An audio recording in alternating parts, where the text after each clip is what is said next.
No, I said on the last stream like a friggin' week ago that I wanted to play some background music that wasn't like the whole Streamlabs DMCA free shit. So I decided to try like video game soundtracks, see if I got copyright struck for those or not. Oh my, Stanley Ipkiss. No, not Stanley Ipkiss. Why do I know that name? Name sounds familiar. Yo, I don't even know what my stinger transitions are set to. Hang on a second. Let's see what happens. Yo, it's just me. Okay. Wow. And everything's updated. Oh my god, see? Proof of life. I'm alive. Stanley Ipkiss from The Mask. Oh my god, dude. I have not watched that movie since, like, I was a teenager. How do you all remember that? Like, I haven't watched that movie in probably over 20 years. Now, I watched it like a friggin' 1,000 times. It was the only DVD that we owned. When we first got our first DVD player, we got this The Mask on DVD and Wedding Singer. Because I was cultured. No. I loved the movie. Cuban Pete was like, we watched that shit so many times. Hey, Geekazu, did you know that The Mask was originally pitched as a horror film? It was supposed to be like a brutal, like horrible, like gory kind of shit. But they decided to tone it down a bit. Because there's nothing else like it. Also, I saw the cartoons more. I could prefer the comic than the movie. The movie's fine for a cleaned up mask. Yeah, I that's what I'm saying is I guess they kind of like toned it down or whatever. No, so I'm alive. For those of you who don't know, the events of the past few weeks, past few days, I'm in one piece. The family's okay. We're all in one piece, thankfully. The car is a whole different story. I actually don't even know what's going on with my van right now. I don't know what the current status with the insurance is. I have no idea. Original Mask character's a dark anti-hero, much like Deadpool, but gorier. Oh, interesting. So they really had to tone it down to make it like a PG-13, let's just say kid-friendly movie. Everyone's okay. I'm probably the most rattled out of everybody. I thought my kids would be, but it turns out I'm actually doing the worst. So I guess we'll take that as a win. Hey, Lucia, how you doing, buddy? So just to kind of recap how this week and a half kind of went. Not that I'm not going to say that you guys don't care, but I'm going to have to ramble a little bit to kind of fill anybody in who wasn't here. We had to leave for Eastern Washington on the 4th of July. My son had made it to state for All-Stars, and so our team was traveling to Eastern Washington, right? Had an accident? Yeah, geek, I had a pretty big one. Luckily, I mean, I'd say big, but short of having another vehicle involved or anybody being injured, this was the best case scenario. So my wife had just had surgery like 2 weeks ago now. I know I turned 40. My wife had surgery. A whole bunch of other shit happened in life. Like everything is just kind of falling apart, going downhill right now. But my son, the one good thing was his team won their division, so they were going to go to state. And that was Eastern Washington. So we're like, okay, we'll get a hotel for a few days, drive over there on the 4th. Of course, it was hotter than hell. Dirty, brown. Eastern Washington kind of looks like Idaho or parts of Idaho, like, desert of California, all that. Thanks, Oblivion. Appreciate it. Long story short, we didn't stay there as long as we hoped because their team got eliminated. And so we decided to stay the night on Tuesday night and come back Wednesday morning. So Wednesday morning, 9 o'clock in the morning, we're all loaded up. We had our breakfast. We checked out of the hotel. We went to, it's like a 4.5 hour drive, depending on how fast you're driving, right? And so we were like 3 hours in. And I was in the left-hand lane going like, what language do they speak in Idaho? I hope English. Idahoan? Hoish? I don't know. Anyways, we were in the fast lane going like 75 into 70. So not even going like super fast, just going with the flow of traffic, moderately light traffic. It's like, it's a Wednesday morning. It's whatever. Question on whatever podcast, none of the dumb chicks knew it. Oh my God, that's pathetic. Anyways. All right. Anyways, we're in the fast lane, just coasting along an hour from home. And I come around the bend. Of course, there's like, we're kind of through like mountains area and trees everywhere, and it's sunny. And the Department of Transportation, they've got some crews in the middle of the median. The median's pretty big. It's mostly grass, kind of like, little alleyway there. And I come up out of a bend and there's something immediately in my path, and I can't decide if it's just like a piece of rubber or debris, so I kind of try to swerve to go over it so the tires don't hit it. And as I get close, it's like a giant metal piece of machinery bracket type thing where I don't know how it got there. I don't know if it was related to the Department of Transportation guys that were working. I don't know if it was related to like construction or a vehicle that had passed through there like right before me. But the thing completely wrecked the undercarriage of my car. I'm talking, we hit it. Instantly, the van starts like swerving. Then it kind of goes under the van. It rips holes in the engine. So I have to basically bail out. I pull the van off at 70 miles an hour into the median full of grass. And it's like, at one point, the damn thing almost flipped. I'm talking like it was up on the side almost. And, I got all three of my kids in the back seat, wife in the car, in the front seat, little dog in the back seat, the whole thing. And it took us about a half mile to slow down. So by the time we finally got stopped, the Department of Transportation guys came over. They called the state troopers. They were trying to, figure out what's going on. It is like this tangible thing that oh, you no can worries, point dude. To and say, hey, man, I love you. I thought you called me Pendejo for a second. I'm glad your family is okay. I'm not going to be on the stream tonight because I'm on vacation in Mexico. Penhamo. Have fun, buddy. Have a good stream. I just came back from somewhere hot and dirty, so I'm happy to be here in the cooler weather. But hey, have a good time. Appreciate the 5, dude. Hey, Patriot. How you doing, bud?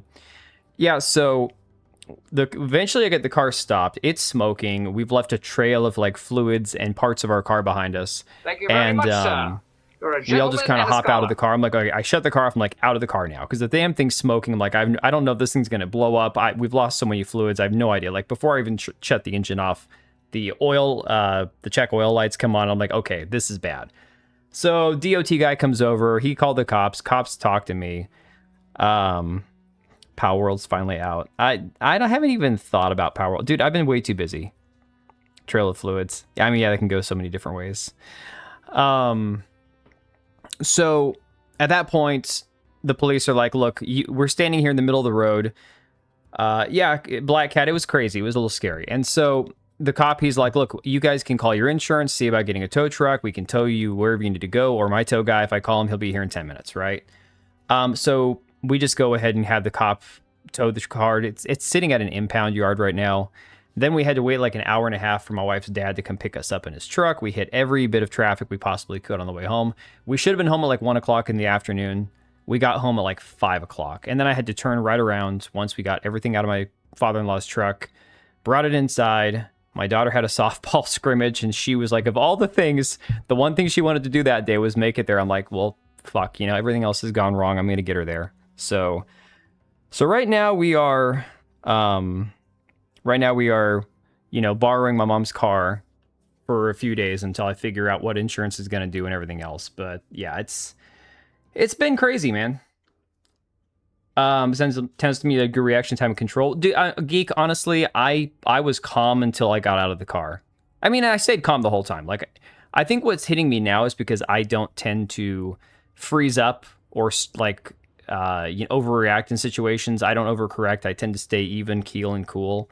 But like, I don't know how we didn't hit anybody. I don't know how I managed to keep the car from flipping. I don't know how, like, I can't even, yeah.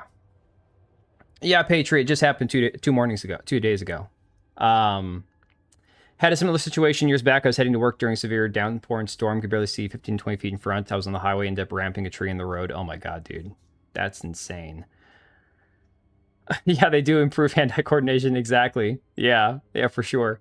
Tore the bottom of my vehicle apart and sat there for nearly almost 5 hours before someone could get to me because trees were down across the highway. Dude, at least mine is better. At least mine, we were only in the median for like an hour before we loaded up in the tow truck and the cop car. But then we were sitting at the freaking like the impound yard for like another hour and a half, just kind of like, yeah, Black Cat. I don't know how we walked away from that whole thing unscathed. It's absolutely insane. Yeah, Tekla, thanks, buddy. Appreciate it. So yeah, that has been one thing on top of another. And then I got this letter from my wife's insurance. As soon as we got back, I checked the mailbox, right? And she gets this letter that insurance doesn't want to cover her emergency gallbladder surgery that she had to have because she had an infected gallbladder that was causing her severe pain that basically the surgeon told her, you're not leaving here until we take this thing out. So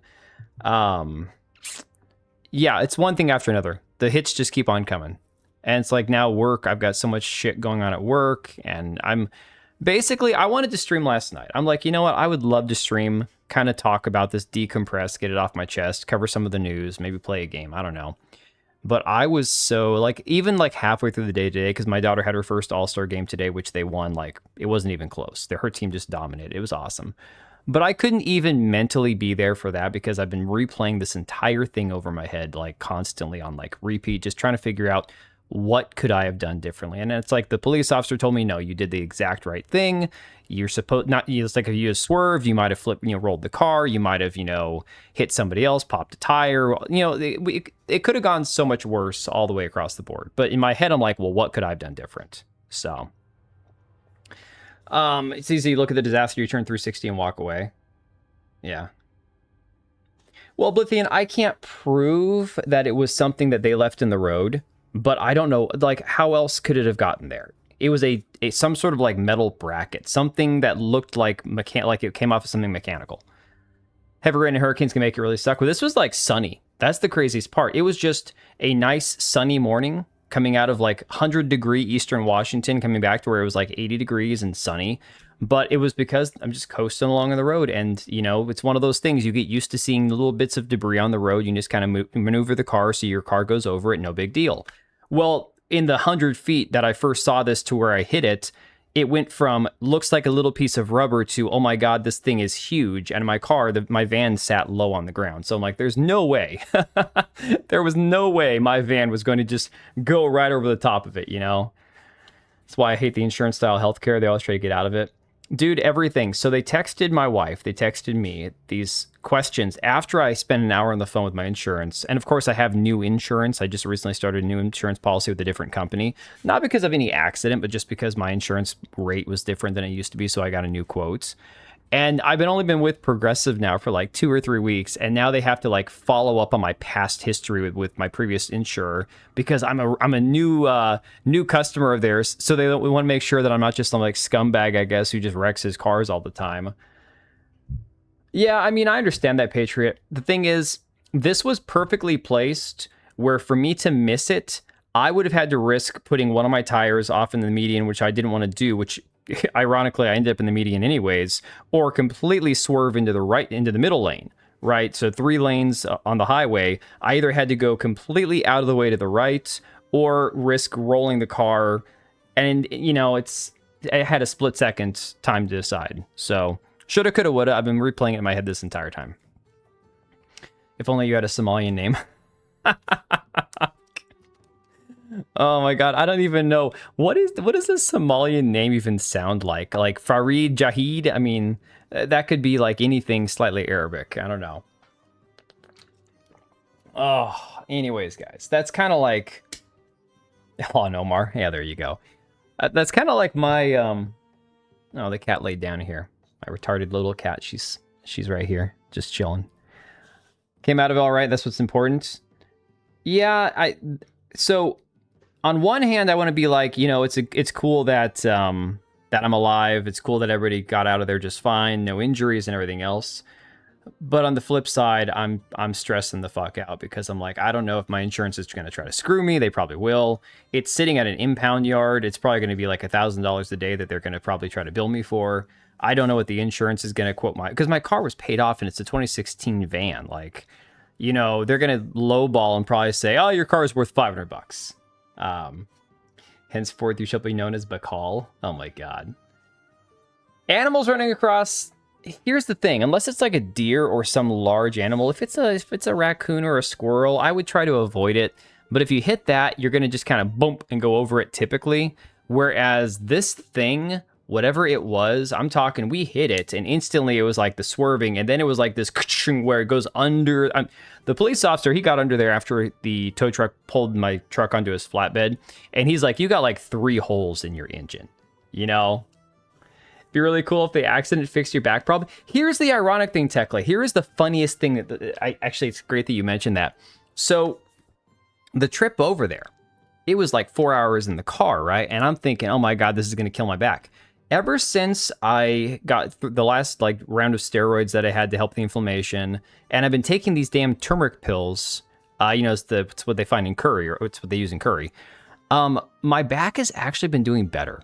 Like, in general, my back health has been fine. I'm able to sit longer. I'm not in as much pain. I'm not even taking Advil right now, so like I'm not taking any painkillers at all. And ironically, it didn't even make my back worse. I was a little sore the next day. Not even gonna lie. I was a little sore the next day. My lower back was definitely hurting.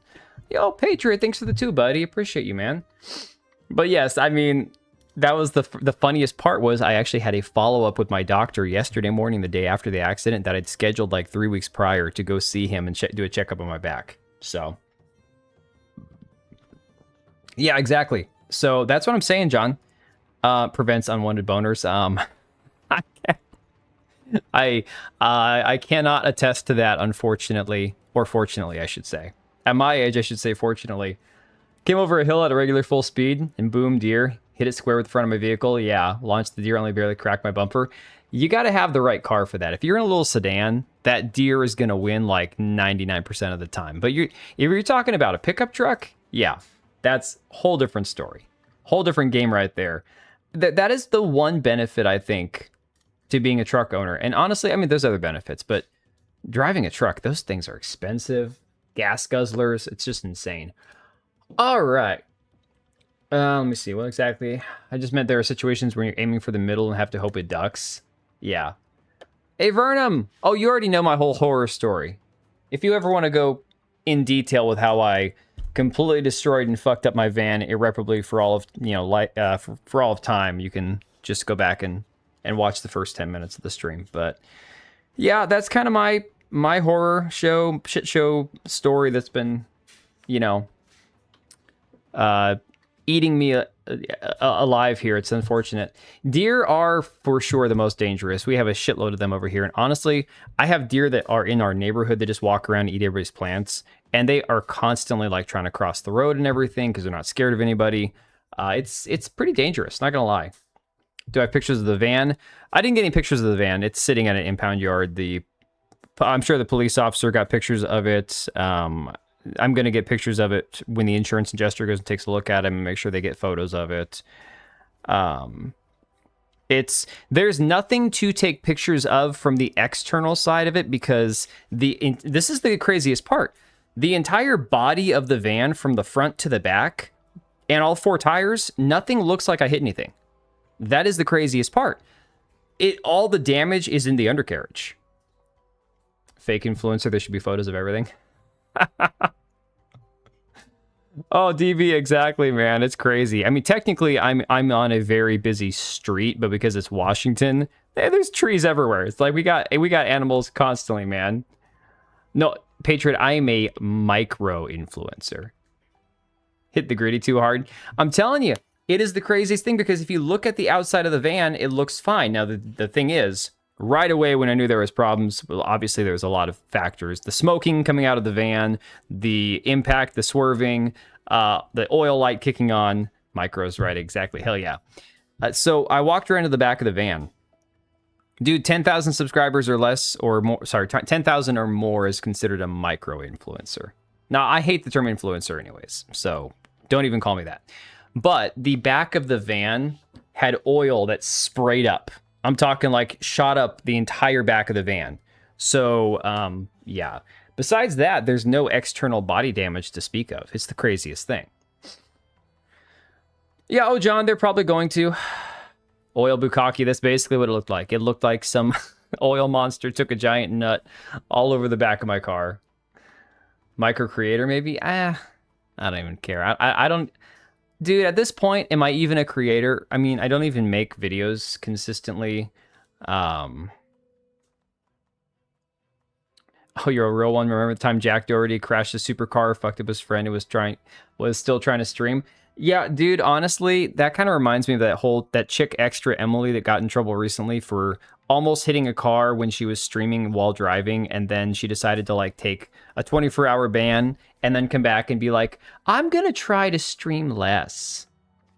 You know? Oh yeah, Mahendra, I got that on my stuff to talk about. I was kind of recapping life right now. It's like when I shattered my jaw by hitting it with a Hilti at the 10 millibit broke. What are you talking about? From the outside, you couldn't see anything, but I was suffering on the inside and juggling my teeth around. Oh my god, dude. E-thought. Oh, I mean, basic. I don't know. Is extra Emily an e-thought? I mean, she has simps. Does that make her an e-thought, or is she just a retard? I put extra Emily in the retard with simps category, not so much like the morgue pie, denims kind of e-thought situation, you know? Know what you mean by stress? I had someone literally driving the side of my car. I still had to wonder what was I gonna just have to written off with no payout, no replacement. Yeah, that's the thing. She's an idiot. Oh my god. You agree with Section 71? What did Section 71 say? Hang on. Did it get censored? Let me go back up here a second. I'm an E-diva. Yeah, that's me. I'm the E-diva for sure. 100%. Don't let America know about the oil. Oh my god.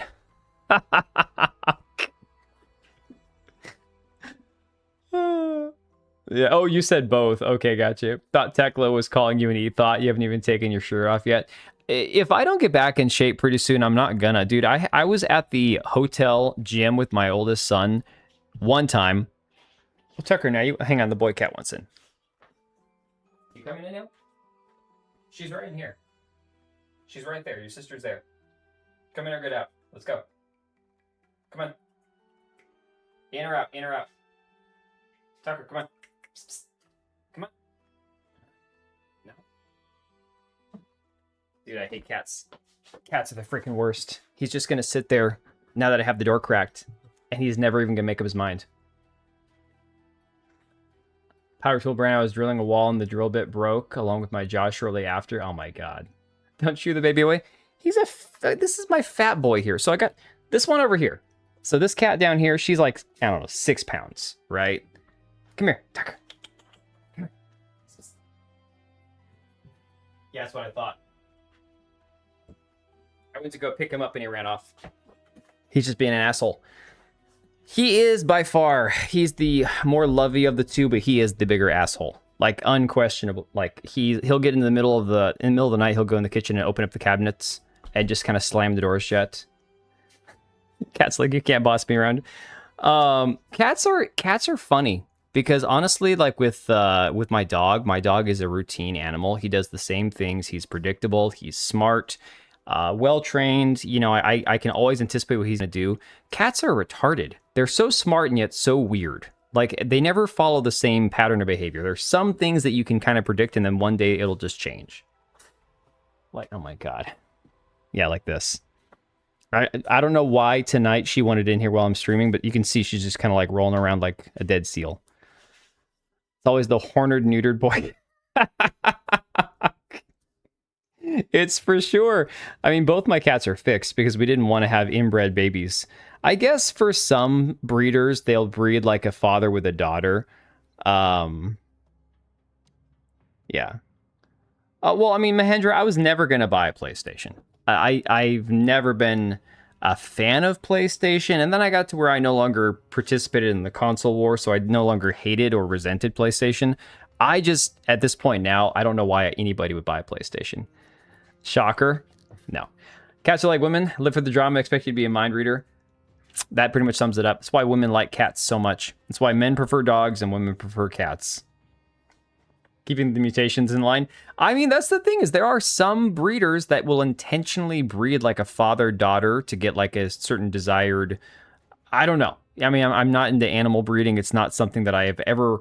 Like, I've thought from time to time, oh, you got a cute dog or whatever, you should have puppies. But like, in general, the whole science of, what do they call it, husbandry or whatever... No, thank you. I'm good. Yeah, Patriot. Although the boy cat, when he's not being psychotic or an asshole, he loves attention. He lives for it. He'll walk around the house screaming until you pick him up. Yeah, I saw that Section 71. I saw that. If they don't cover it and it isn't too far gone to be worth it, I help you grab a replacement, used engine to swap it out. It's not just the engine, Oblivion. They were saying the transmission was shot too. I'm talking...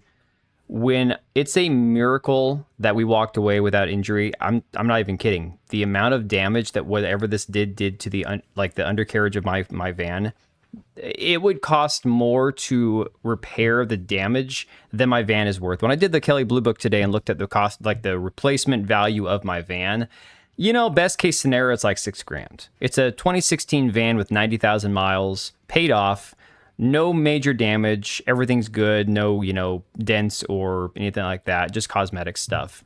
You know, $6,000. There's absolutely no way that it would cost less than that to fix everything wrong with it. Yeah, Ivernum, that's probably true. Patriot, that was Mugenics. That was the one that had Chris Chan as one of the voice actors. I think they also got like iDubbbz and Asmongold and shit. All right, Mahendra, I'm sorry. I don't know what to tell you there, bud. The ads are set on an automatic thing. I don't control when the ads kick in. Best animal friend test, put dog in trunk for a couple hours, open trunk, still happy to see. Oh my god, you can't do that. Disavow. Put cat in the trunk for a couple hours, open trunk, expect flying claws, try that with wife or girlfriend. Oh my god. Dude, no, disavow. This is not a Hassan stream at all. Dude got a bunch of influencers and meow from him. Yeah, didn't you know that Section 71? What is this, 2010? I mean, be lucky if we still have ads in a couple of years if things keep going the way they go. I say lucky as somebody who makes a few pennies off every live stream on ad revenue. I don't even know like when the ads typically run because I refuse to do like the manual ad roll, kind of like figure out what time to run. I'm just like, fuck it. Whenever YouTube decides to do it, that's just when it's going to do it. I've been on the receiving end of that too, and I'm watching like a Twitch stream or something and an ad pops up. It's annoying, but like at least with YouTube, it's one or two ads that are typically like 10 to 15 seconds, and you can typically skip a longer one. With Twitch, it's like, here is 5 ads that total up to 10 minutes worth of watch time for you, buddy. No. But yes, the Mugenics thing. Yeah, he got Sonic Chew creator Chris Chan to meow for him, apparently. Most of them are scam. I mean, that's... Dude, if you think that's bad, you should look at... I'm not even streaming to Rumble anymore, guys. I'll upload my videos to Rumble. I am streaming... Ironically, I'm still streaming to Twitch, even though I don't know why. It's easy because it's part of Streamlabs. I just click go live and it works. I don't even bother streaming to Rumble anymore. Rumble fucking sucks. Like, I'll upload my videos there because it's just one more thing to upload my videos to. I'm streaming to YouTube and Kick and Twitch. I don't even try to stream to Rumble anymore. It's Rumble's so ghetto at this point. Twitch ads literally give you minutes. Yeah, it's insane, dude. Well, Patriot, that's the way around it, man. That really is. Would they give him some gift card? I don't know. But the amount of money that game made, he could probably pay him quite a bit. Rumble numbers are all fake. Rumble sucks, man. I told you guys, I had a video about the Taylor Swift AI stuff a couple years ago that I covered on my secondary channel. And Rumble gave me like $170 for the payout for that month because they, for whatever reason, decided to promote that video and it got like 25,000 views. And I'm like, okay, that's cool. I have never made a dime off Rumble since. Like, never. Not once. No, I mean, DB Wild, here's the thing. I can respect that. The problem is that Rumble doesn't seem to be, from what I've seen, it doesn't... I don't know. They're not going full on, like, Kick, where it's like, well, it's all just based on gambling money, and Kick is just, like really ghetto white trash Twitch, right? Like... You can like Kick as a platform because they're definitely more, they're less censorious, more free speech and what, you know, allowing people to do whatever they want to. But at the same time, it does allow a lot of like really seedy behavior, right? Rumble, I feel like Rumble has an identity crisis. They don't really know what to do or what they want to be. And that's kind of how I feel about Rumble. It's just not growing. Yeah. It's kind of the situation of secondary sites like Parler when Parler first started. And then they got shut down. Parler was booming at first as an alternative to Twitter. But then when the Apple and Google Play stores, you know, yanked them offline, that completely shut down any organic growth those sites had. And then they came back, what, like a year later, and they're complete, like, it's a ghost town over there. I've got more followers on YouTube, but less on Rumble, though I've already made some money on Rumble just from a few. Dude, DB, I'm telling you, I could pull up my Rumble earnings right now. I think I've got like a total of $9 to cash out. And that's from uploading videos on Rumble for the past 3 or 4 years. So other than that one time they gave me like $170, which I'm not going to scoff at, $170, that's cool. But that's the one time I've ever cashed out on Rumble. Like, that's it. I've got the Parler app on my phone. I don't even open it unless it's by accident, dude. It's crazy. Oh, Geek, I remember that. Pepperidge Farm remembers. I just got a Gotcha Gooner game. Oh no, what kind of audience am I curating? Oh man, they seem to be focusing on random things every once in a while and switch before they flesh the idea out properly. Yeah. Using Periscope, I think at one point, just using YouTube these days. Oh, Serrano, so you actually want to know? Oh my god. They're focusing on Rumble Wallet, which is a good idea, but there are many things people are complaining about. It's tough. Look, I'm not saying that they should just give up. I love that there are alternative platforms to YouTube. And for some creators, if you are completely like scrubbed from the internet, you have nowhere else to go, places like Rumble and Kick are great options because you will have a certain percentage of people that follow you over there and you'll be the one person they watch on Rumble, right?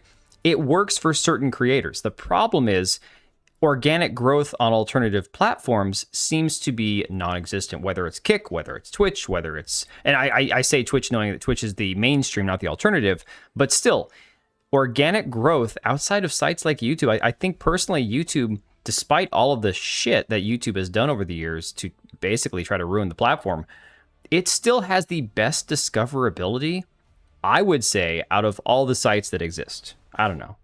And I could be a little biased, but I still think YouTube is superior to any of the alternative platforms. Eventually, YouTube could push me out like Microsoft has, and I'll leave YouTube permanently. Yeah. People are stuck in YouTube brain. And that's fair, DB. That is fair. I mean, I do think that that's a thing. But beyond that, like I said, there's the situations where you have a specific creator who gets banned, huge audience, they go to Rumble and they bring a certain percentage of people who either are willing to go to Rumble or who are already there to watch their content. But that doesn't filter out into the general ecosystem of Rumble. I did this when I first downloaded Rumble. There were I'm subscribed to like maybe 20 different channels on Rumble. First off, I don't use Rumble. I really don't. I find that I just don't ever watch anything on Rumble. For a while I did. But, you know, I might watch 2 or 3 specific people on Rumble. But because they're still on YouTube, I will favor YouTube because YouTube is a better platform overall. Super mega biased. We love stability. Change is bad.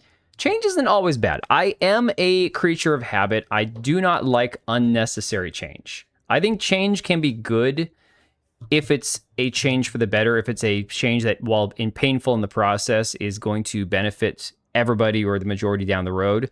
I think change can be a good thing. And yes, we do tend to resist change as human beings. It's how we are. It's not that I think all change is bad. I think unnecessary change is stupid and a waste of time.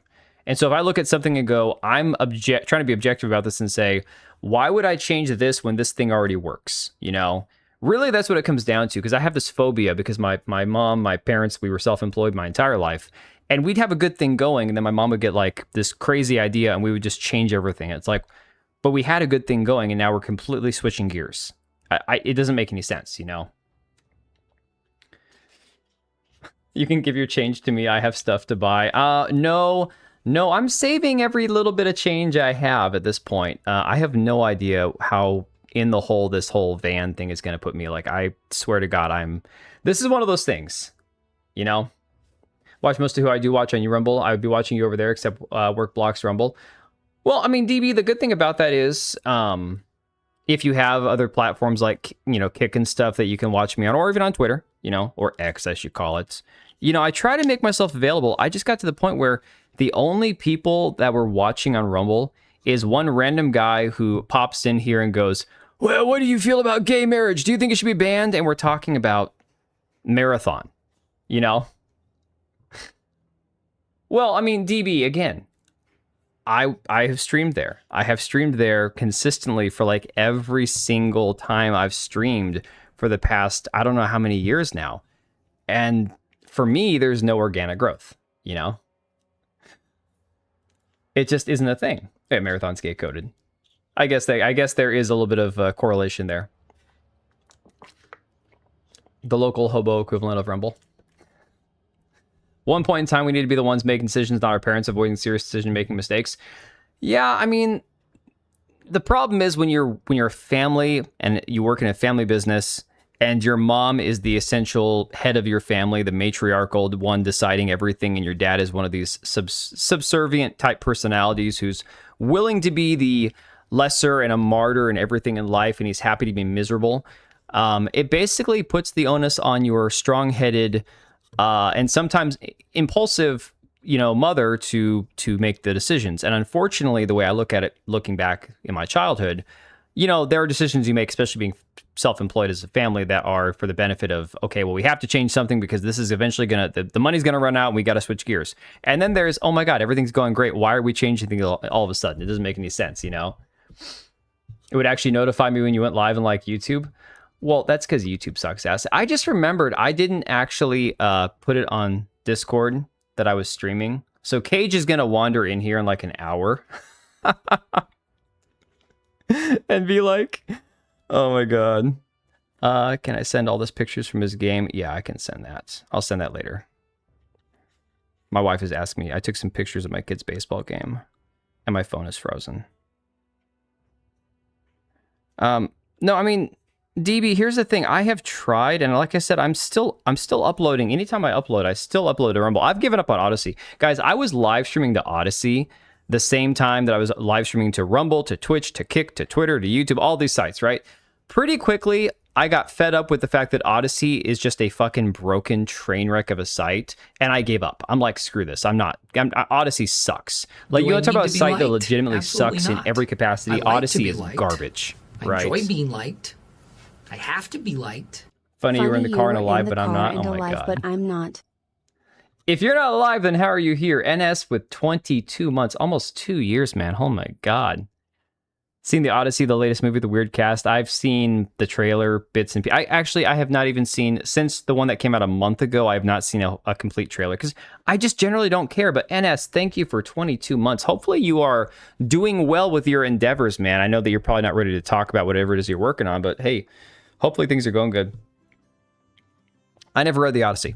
I am finally almost done with Starship Troopers, and then, oh, you probably can't see behind me because I've got the light turned off. So over behind me over here, I finally got, after like 2 weeks of delay, my copies of Dune, the first 6 books in the series from Walmart. So I already finished the first book. I loved it. I'm like, oh my God, this book's amazing, right? So now I can start catching up on the rest of the Dune books. So I'm trying to finish Starship Troopers first, but I've never read the Odyssey. My brother had a copy growing up of Homer's The Iliad, right? I guess the Odyssey is the second part to the Iliad, if I understand it right. And from everything I've seen about it, everyone talking about it goes, the book isn't really that good. Like, obviously compared to the movie, it's night and day, but like apparently the book just kind of like randomly ends at some point. I don't know. All right, NS, dude, just keep me briefed, man. Let me know. Dune's great, the book, not the movie. Yeah, Patriot, I was curious about the movies. Like, part of me wants to watch the movies after I read a few of the books, but the first book, dude, I got done with that book. I'm like, oh my God, this might be one of the better books I've read in a long time. Obviously, it's no Lord of the Rings. People have been trying to compare Dune and Lord of the Rings for a while. I'm like, no, Dune is good. It's a really great book, but it's not Lord of the Rings. It's not Tolkien. Dude, black woman went on an interview and said Homer sucks. Yeah, John, hang on. Let me find my tweet about that because I was a little spicy. I was a little sassy on that one. Not gonna lie. I used a word I don't throw around very often. Hang on, here you go. Let me pull this up. So this is the clip that you're talking about right here. And you guys gotta understand, I don't even care. I truly don't even care about this movie. Like the race swap thing is retarded and everything else. Oh, that's a terrible pause right there. Dune 2, Dune 2 chicks at the same time. How are you? Never mind. I don't want to know. No, this is not the black woman who's in everything. Are you thinking Deborah Wilson or Zendaya? This chick. You're thinking the chick from in the Wizard of Oz. Spin-off where the villain's actually the good guy. What is that? I can't remember what it's called. Super Long Nails. Yeah, you're talking about Cynthia Erivo. No, this is not on purpose. This is just where I paused it. Not Deborah Wilson. Oh my God. This is Lupita Nyong'o, I think her name is. This is her talking about, Cynthia Erivo, but I don't know what the name of the movie is. I can't remember. Wicked? I think it's Wicked. Anyways, so this is the chick that's playing Helen of Troy and the wife of Agamemnon. She's doing a dual role. So she's playing Helen and Helen's sister or sister-in-law. Sister? Did Agamemnon and his brother marry sisters? I don't even know. Okay, so here you go. This is something that she said about Homer, right? I'd be like, so Homer, how do you feel about the screen time given to these women, considering how little you spend with them? Okay. And then do you lean forward and look at him like that? Yes, Helen of Detroit. Remember? It cracks me up that this is the one thing she wants to know about, like, representation and shit from a guy who lived a couple thousand years ago at this point. Like, are you serious right now? Yeah, Odyssey's a poem. Yeah, exactly. Every time I hear the word Wicked, the intro song to Ali G in the House starts playing in my head. Yeah, I've seen the Helen of Detroit thrown around quite a bit. It's pretty funny, not gonna lie. Looks like a frog. So this one, I was pretty mean. This one actually got 250,000 views the other day. I said, I've stayed silent for the most part on the whole Odyssey, Helen of Troy thing because I really just don't care, to be honest. And I don't. I haven't made a video on it. I haven't covered it because I just don't care. I'm like, but man, screw this bald bitch and every insufferable cunt like her in show business. I mean, dude, honestly, I don't throw those words around very often about women especially, but I just can't. What about the original Helen of Troy? I don't even think he would tell her to get back in the kitchen. He'd probably say something else. How's she pretty? I don't know. I've seen people say she's pretty. Maybe if she had hair. Here's the thing. You put actual hair on any of these women who like to run around bald, and I guarantee you at least 60% of them will be incredibly far more attractive than they currently are. You know? It's that whole obsession with being bald. I don't understand it. This modern shit, you know? They say she's pretty because it's wrong to say she's ugly. Maybe she's starting to dress like an adult. Maybe. I don't know. She's not ugly, but yeah, okay, she's not. That's the thing. She's not objectively ugly, but I don't think she's objectively attractive either. Again, objective attractiveness, you kind of need to have like basic agreed upon attractive features. And the majority of people objectively would say a woman is not attractive when she's bald. Now, there could be like, you know, she's mad that, yeah, there can be like overlapping, like there's a woman that somehow she looks particularly sexy with like short hair and it's, I don't know, I can't think of a single example. But, you know, overall, the objective reality is that most people are not going to say bald women are hot. She isn't Helen either, yeah. Olivia Munn did not exist to be nice on the eyes for you, bigot. Hey, I need to load up my Frost clip. I've got that somewhere on my computer, okay? Like, don't even tempt me right now. All right, I'll find it. She's fine. She did fine, too, until she spoke. Yeah, not conventionally attractive. Exactly, Angel's Destiny. That's exactly it. And, I mean, here's the thing. I think she looks prettier in some of the stuff that I've seen from the actual Odyssey movie, like the stills and the trailers. Like, there are moments you go, okay, if I was into super dark black chicks, I would probably think she's really pretty. But I'm not, and objectively, the whole bald thing is not hot. It's not a pretty. The Shatter Ziegler moment, yeah. Right, but Avernum, I can't think of an example of where being bald makes a woman hotter. Or makes her more attractive, right? I can't think of any single instance where there's a woman who was already attractive who gets made more attractive by being bald. Like, I don't even think that's a thing. Maybe it's the racism in my case, but I don't find that type attractive. Well, Tekla, for me to find, like, here's the thing. I've always said I don't have a type. I do have this weird natural, like, tendency to think Asian women are attractive in general. And there are Asian women, like, specific types of Asian women that I do not find attractive. But in general, like, when I was younger, it was always, like, big boobs or Asian. That was my two types. As I got older, it's like, you know, I could probably have ended up with anybody of most any demographic, as long as I was attracted to that person. You know, for whatever reason, I had to be physically and, you know, mentally attracted to that individual. I don't have a type. I really don't. I really don't have a type, you know? My type is broad, but I'm not keen on most Asian men. The funny thing is, I think that there are a lot of women, modern women, especially now, the whole femboy thing, that are like really into like the Korean K-pop dudes. And I'm like, 20 years ago, women wouldn't have gone anywhere near those guys. India, never. You know, NS, the thing is, I think that she's got that girl next door kind of plain pretty thing, which I think is more attractive than 99% of Hollywood. I get that. But I never watched the Obsessed movies, so for me, I'm just like, whatever. I kind of look at her and go, it's whatever. They look gay? Yeah, well, they are probably gay. Why was Prince fruity then? I don't know, because Prince was straight, right? Like, he was actually getting women. And he was like 4 feet tall. Like, I make jokes about being a hobbit, and I'm 5'6". Prince was with like lifted heels. Wasn't he only like 5'4"? They tend to age better, so the investment into a hot Asian girl goes much longer. True, but why is that stuck? They also say black don't crack. So basically, it's like if you're anything but white, you'll age better. Whereas white people, we're just going to look like, you know, spoiled milk when we're over the age of 60, apparently. Also real big into plastic surgery. Yeah, and I'm not a fan. Really not a fan of plastic surgery, you know? You have no idea how dark K-pop gets. Well, the funny thing about that is I saw a post on Twitter a couple weeks ago. It's always some Nigerian account, some African account that's talking about a K-pop singer who didn't paint her face white, talking about her dark skin and this, and it was just an Asian. It was just a Korean.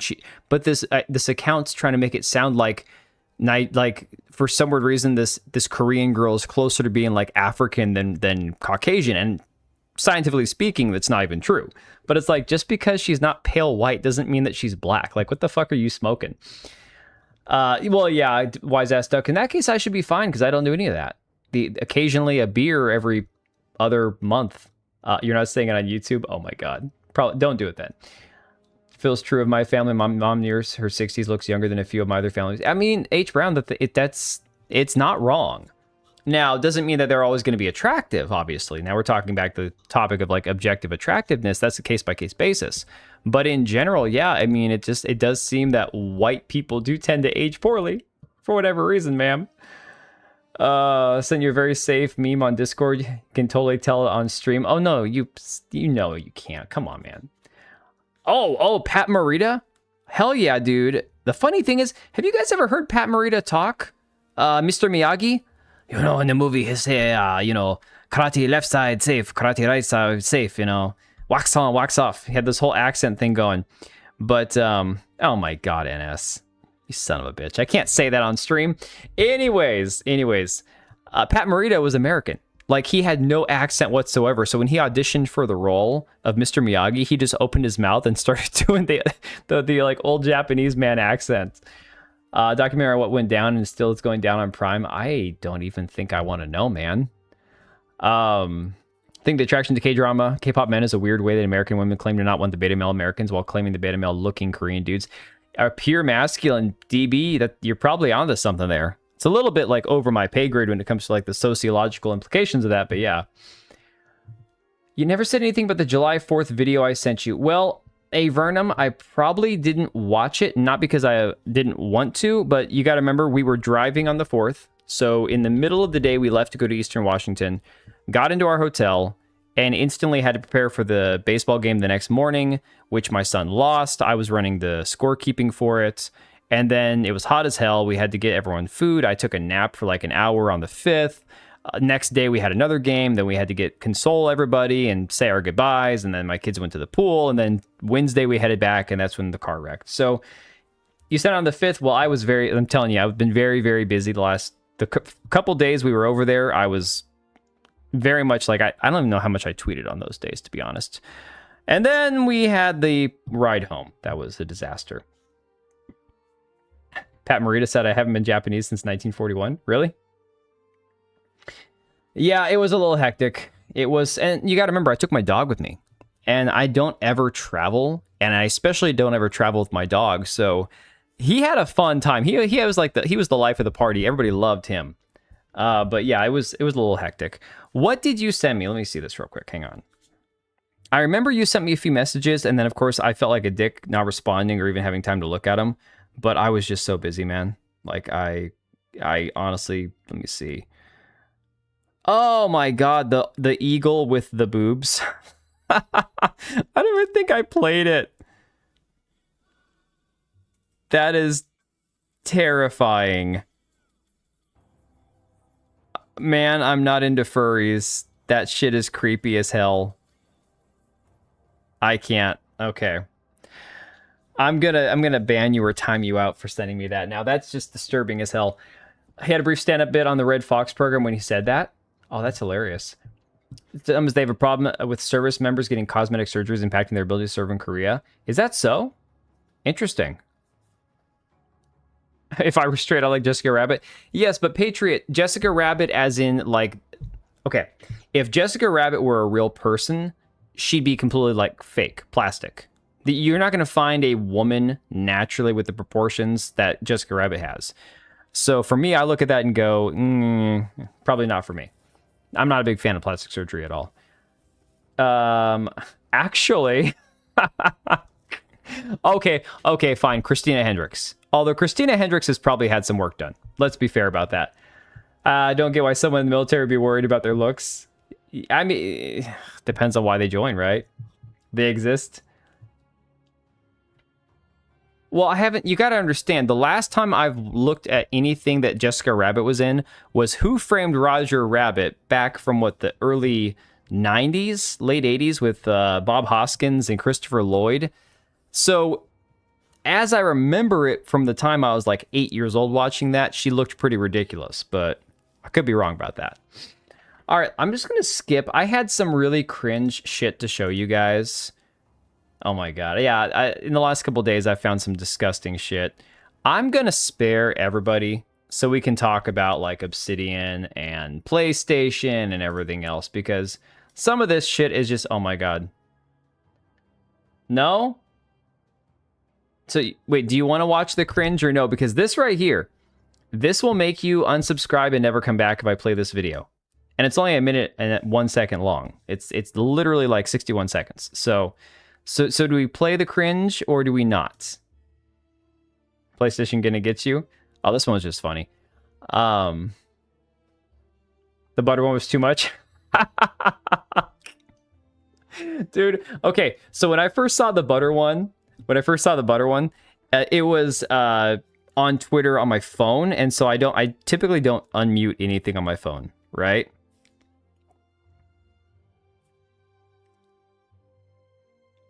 Okay, see, what you sent me, I would have to look at side by side with the actual character, because the character has far bigger boobs, and I think her lips are way bigger. So, you know, obviously putting that into a real person, you'd have to size everything down. My point is, like, from what I remember, Jessica Rabbit. Play the cringe, then we switch to Matt Henson. Oh my god. This one I can't, though. The sound is so bad. I'm going to play like 10 seconds of it. Hang on, let me see. Let me turn this down, because I don't know how loud it's going to be. Confetti frosting, butter mukbang. Let's give this butter a dip in this frosting. Why is the frosting so... frosting is so hard. Nothing like frosting and butter. I can't. Okay, that's as much as I can take. This goes on for another 45 seconds. Now, the funny thing is the butter is probably healthier than everything in this confetti, sugary, disgusting artificial frosting. She needs profession. She looks like Greta Thunberg if Greta Thunberg was a chonker, you know? It's confetti frosting. Now, to get frosting, I again grew up in a bakery. To make anything this color of blue, that is like a lethal dose of food coloring in there. Getting damp, eating that butter stick, gonna vomit for saying that. Dude, and the chomping down and the smacking, it gets worse. The video gets so much worse. But since we played 15 seconds of that, I need you guys to experience the first. This is ranking millennial cringe. They have this down at number 7, but it really is number 1. For me, I almost couldn't get through this first one. She's going to be shitting blue for days, exactly. 100%. I worked at a bakery too, I know that coloring. Yeah, Wise Ass Duck. It's amazing when people don't understand like how much red food coloring you have to put into something to actually get red. So if you take like your white, whether it's like a cream cheese frosting or a buttercream frosting, and you want it to actually be red, you have to put like half a fucking bottle of that stuff in there. It's insane. Put that crap on cupcakes? I know I eat that crap on cupcakes. I shouldn't. But once in a while, those Costco cupcakes, man, I don't know. All right. Guys, I think I'm only going to play the first one of these because it's so bad. Ranking millennial cringe. Here you go. You're going to hate me. I'm sorry, but you're going to hate me.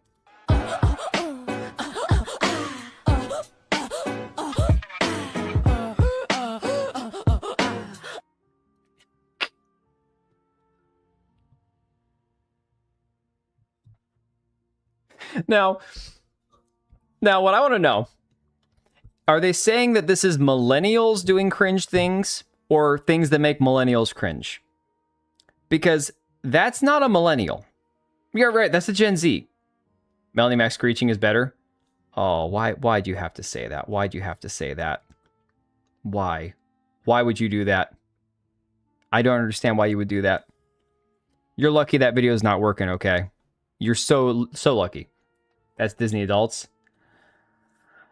You've seen these before. Play the rest. I want to feel normal. Oh my god. I'm Chucky. Bitch. Hi.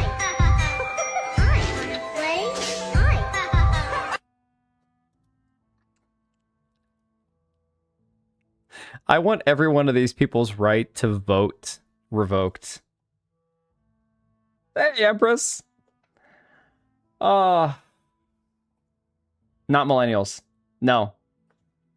What did I miss? Nothing. I have gotten nowhere with my stream. You missed the hour of me recapping almost dying in a car accident only involving my car on the way back from Eastern Washington. So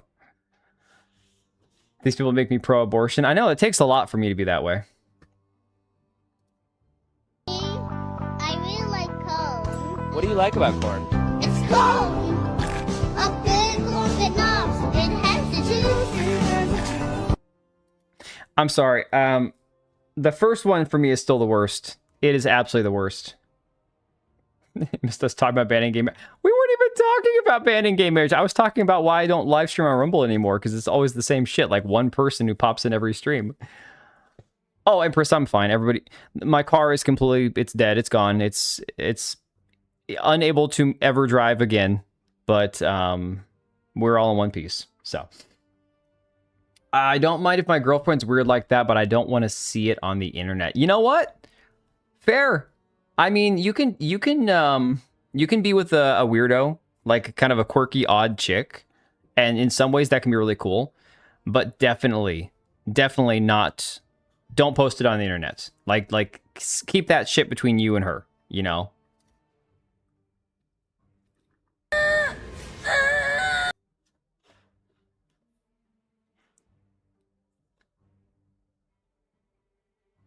I forgot about this one. I don't want to finish it. I don't want to finish this one. I really don't, guys. This is hurting me as much as it's hurting you. Oh, thanks, Empress. Yeah. Hit an object on the freeway. Just completely destroyed my van. It was bad, but everyone's fine.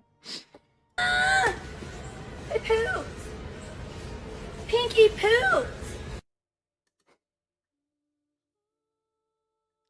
I don't get where the humor is supposed to come from. I don't know, Tekla.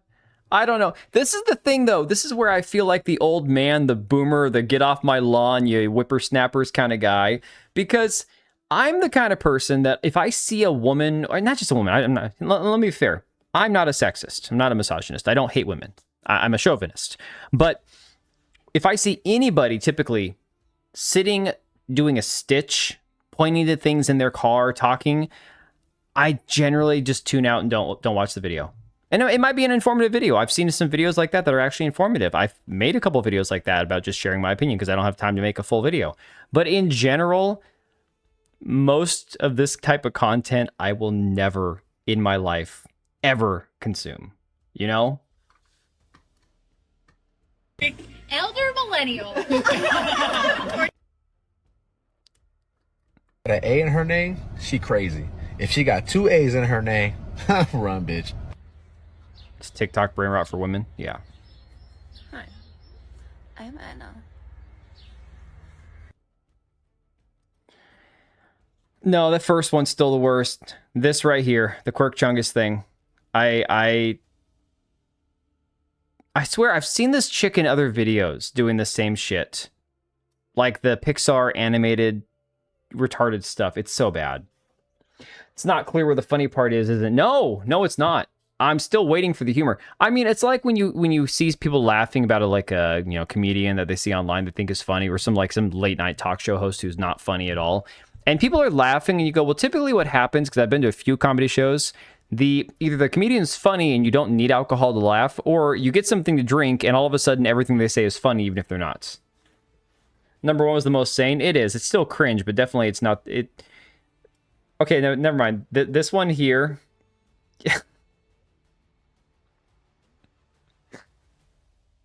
This was the worst. Hands down. By far the worst. Yeah, number 1 was the most sane. This is by far the absolute worst right here. Reminds me of the Australian Olympian breakdancer. Oh my god, dude. I made a short making fun of her when that first happened, and I did a compilation mashup with Michael Scott on The Office on the Booze Cruise when he's doing like the interpretive dancing, and did it side by side. It was fucking hilarious, and then my short got taken off of YouTube because of copyright or something. So I felt like if a comedian $1,000 for his hat, that was funny, but out of the sheer pain of the action, that's kind of like this, but it's... Oh my god. All right. There's this. This isn't cringe. This is actually funny. This is actually funny. Moose are animals I would never want to fuck with. Close enough, buddy. Having to stare down with Close a moose. enough. I feel like this is my cat sometimes. Get out of here. Mm-hmm. Go. Yep, Vernum. Although it might have been the Olympics that did it. I don't know. For me. Go. Just wait for this look. Nope. I need Samuel Jackson saying, motherfucker right here. Cringe is the inability to spell. Animals are only right. Well, yeah, in this case, are you going to argue with that? I'm like, no. No, I'm leaving. This is your forest. I'm out of here. It's a moose cat. The look on this face right here, and I've seen some moose do some like massive destruction in videos. Like, you're not fucking with this thing. You can get out of there. No, I would not walk up to a moose. I walked up when we went to the Grand Canyon a couple of years ago. When we went to Arizona. We got out on the way out of the Grand Canyon. I got out of the car and I was within 20 feet of a bunch of wild elk, but they were all female and they were just grazing. So, you could walk around, take pictures of them. It was very much like way more chill. If there was a male, I'd be like, I'm not fucking with that. I'm getting out of there. Oh, yeah, by no means small. No, these things are huge. When you see them walking down like the side of the road, like a highway, they're monstrous. They're bigger than most any car I've ever owned. Dude, the expression on that face. Oh my. All right. Here you go. Guys, to make up for all the cringe, here you go. This is this DJ provides visuals for the deaf community so that the hearing impaired can follow along with the beat, doing the Lord's work. This should make up for some of the cringe.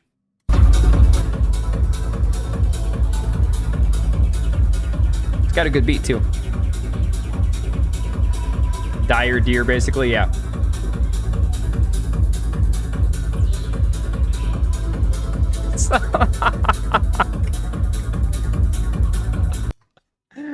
Patriot, I'm sure all the straight men aren't going to complain too much. Oh, man. My eyes are getting tired. There's music. I know, right?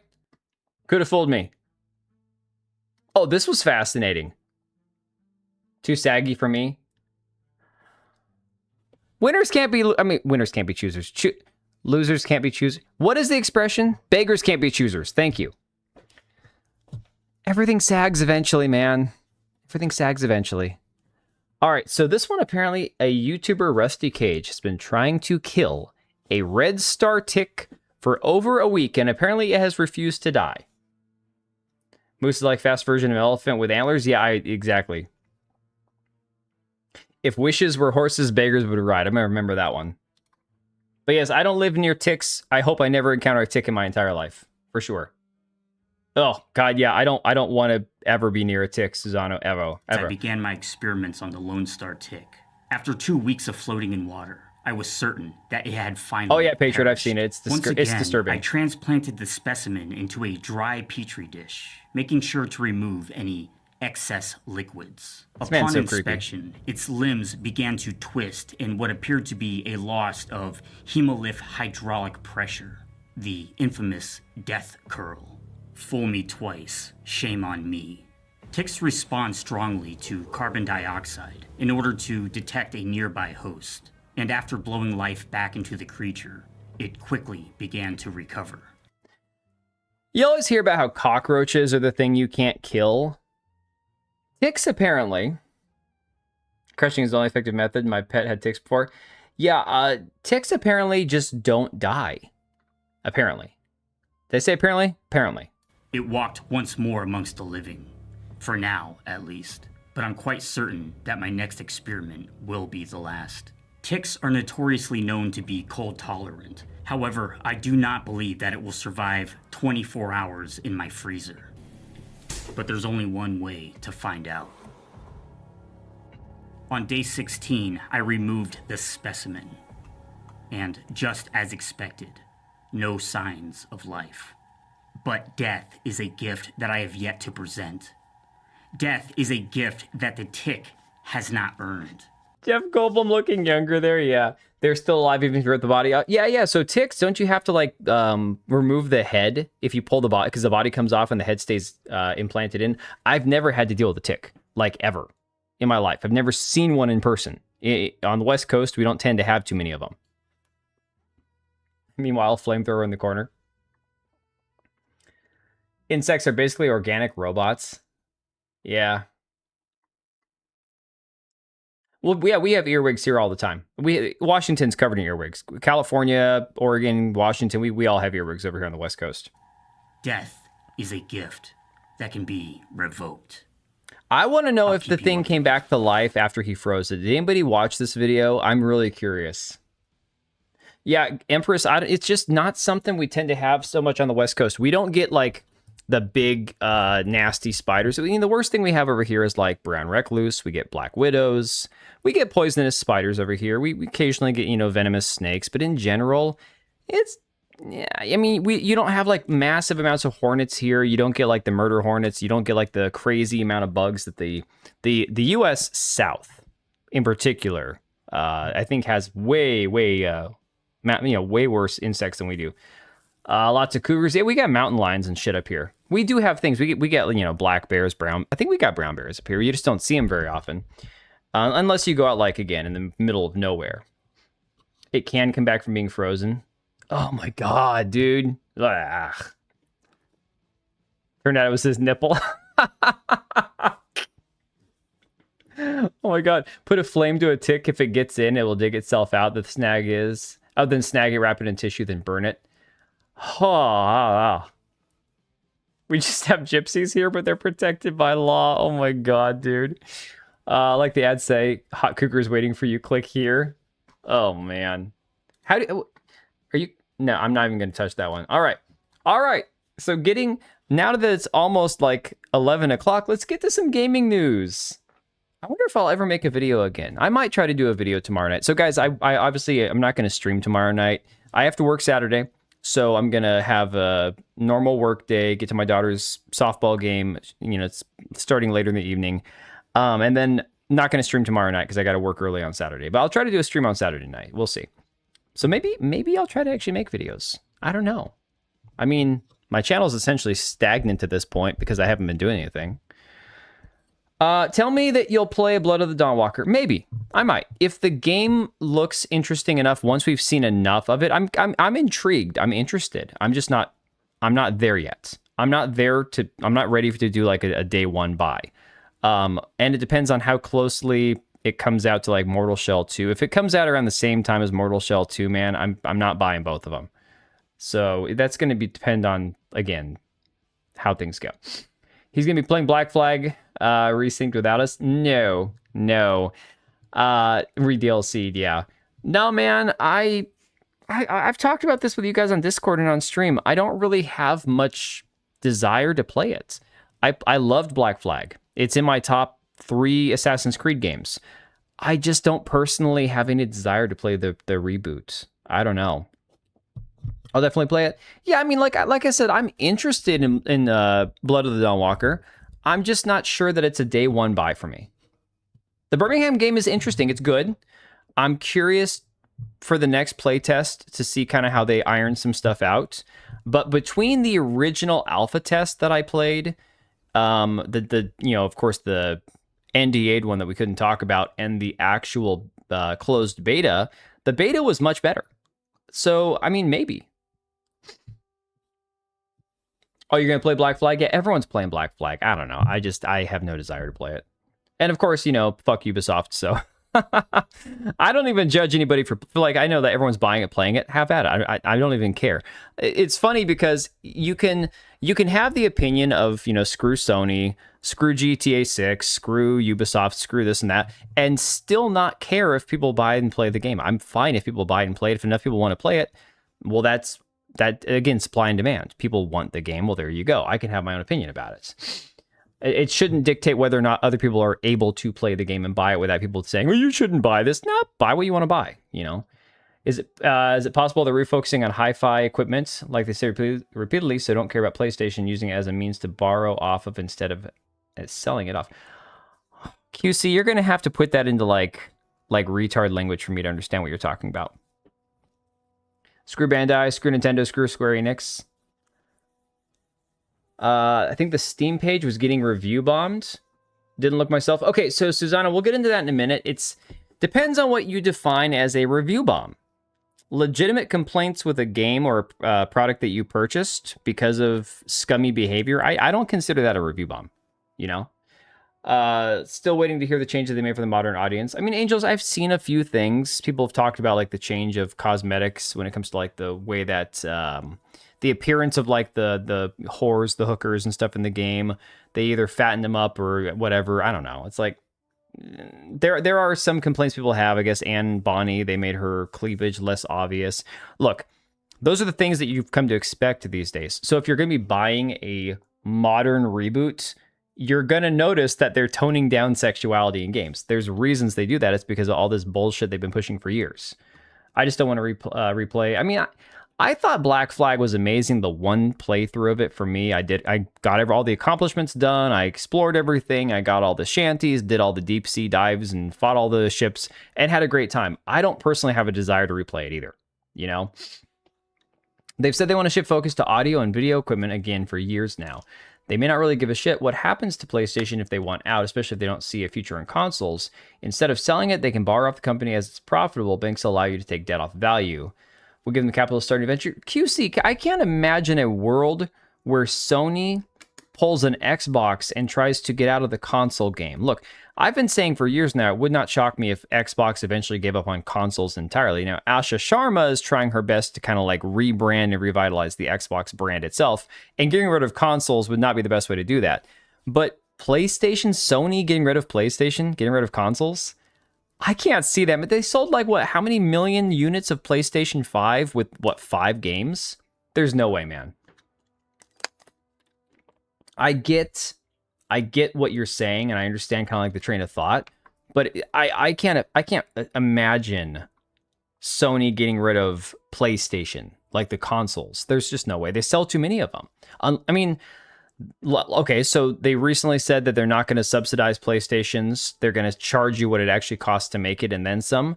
So, I mean, they've obviously been taking a loss on the consoles, much like Xbox, but they've been selling more games, so it's been offsetting it, sure.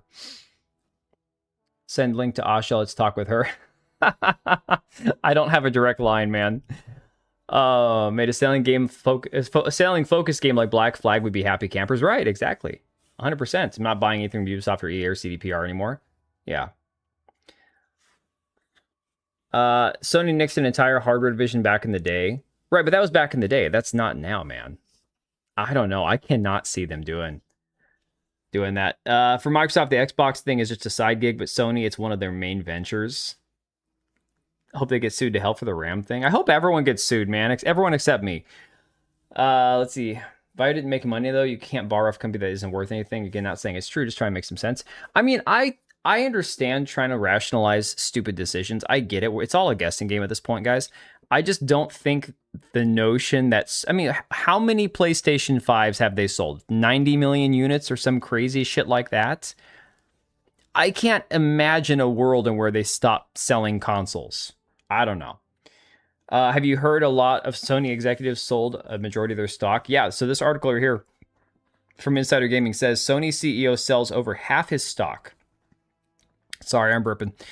Following PlayStation Disc announcement, Sony CEO Hiroki Totoki, that's an awesome name, has sold more than half his stock in the company. A recent U.S. Securities and Exchange Commission filing shows that the 61-year-old sold millions of dollars worth of stock just 2 days after the announcement that PlayStation was going to cease production of physical discs in January 2028.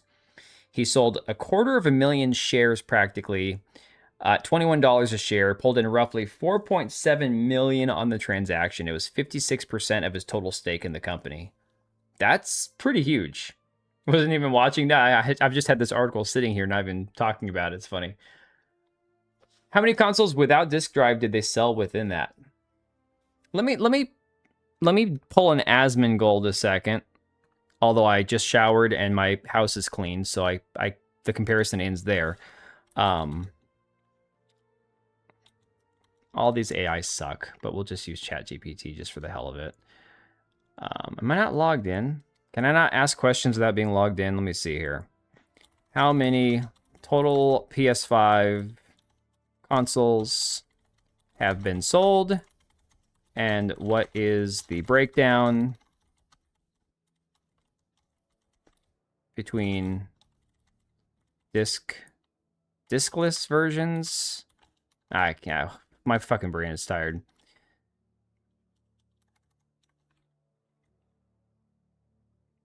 Consoles sold with and without disk drives.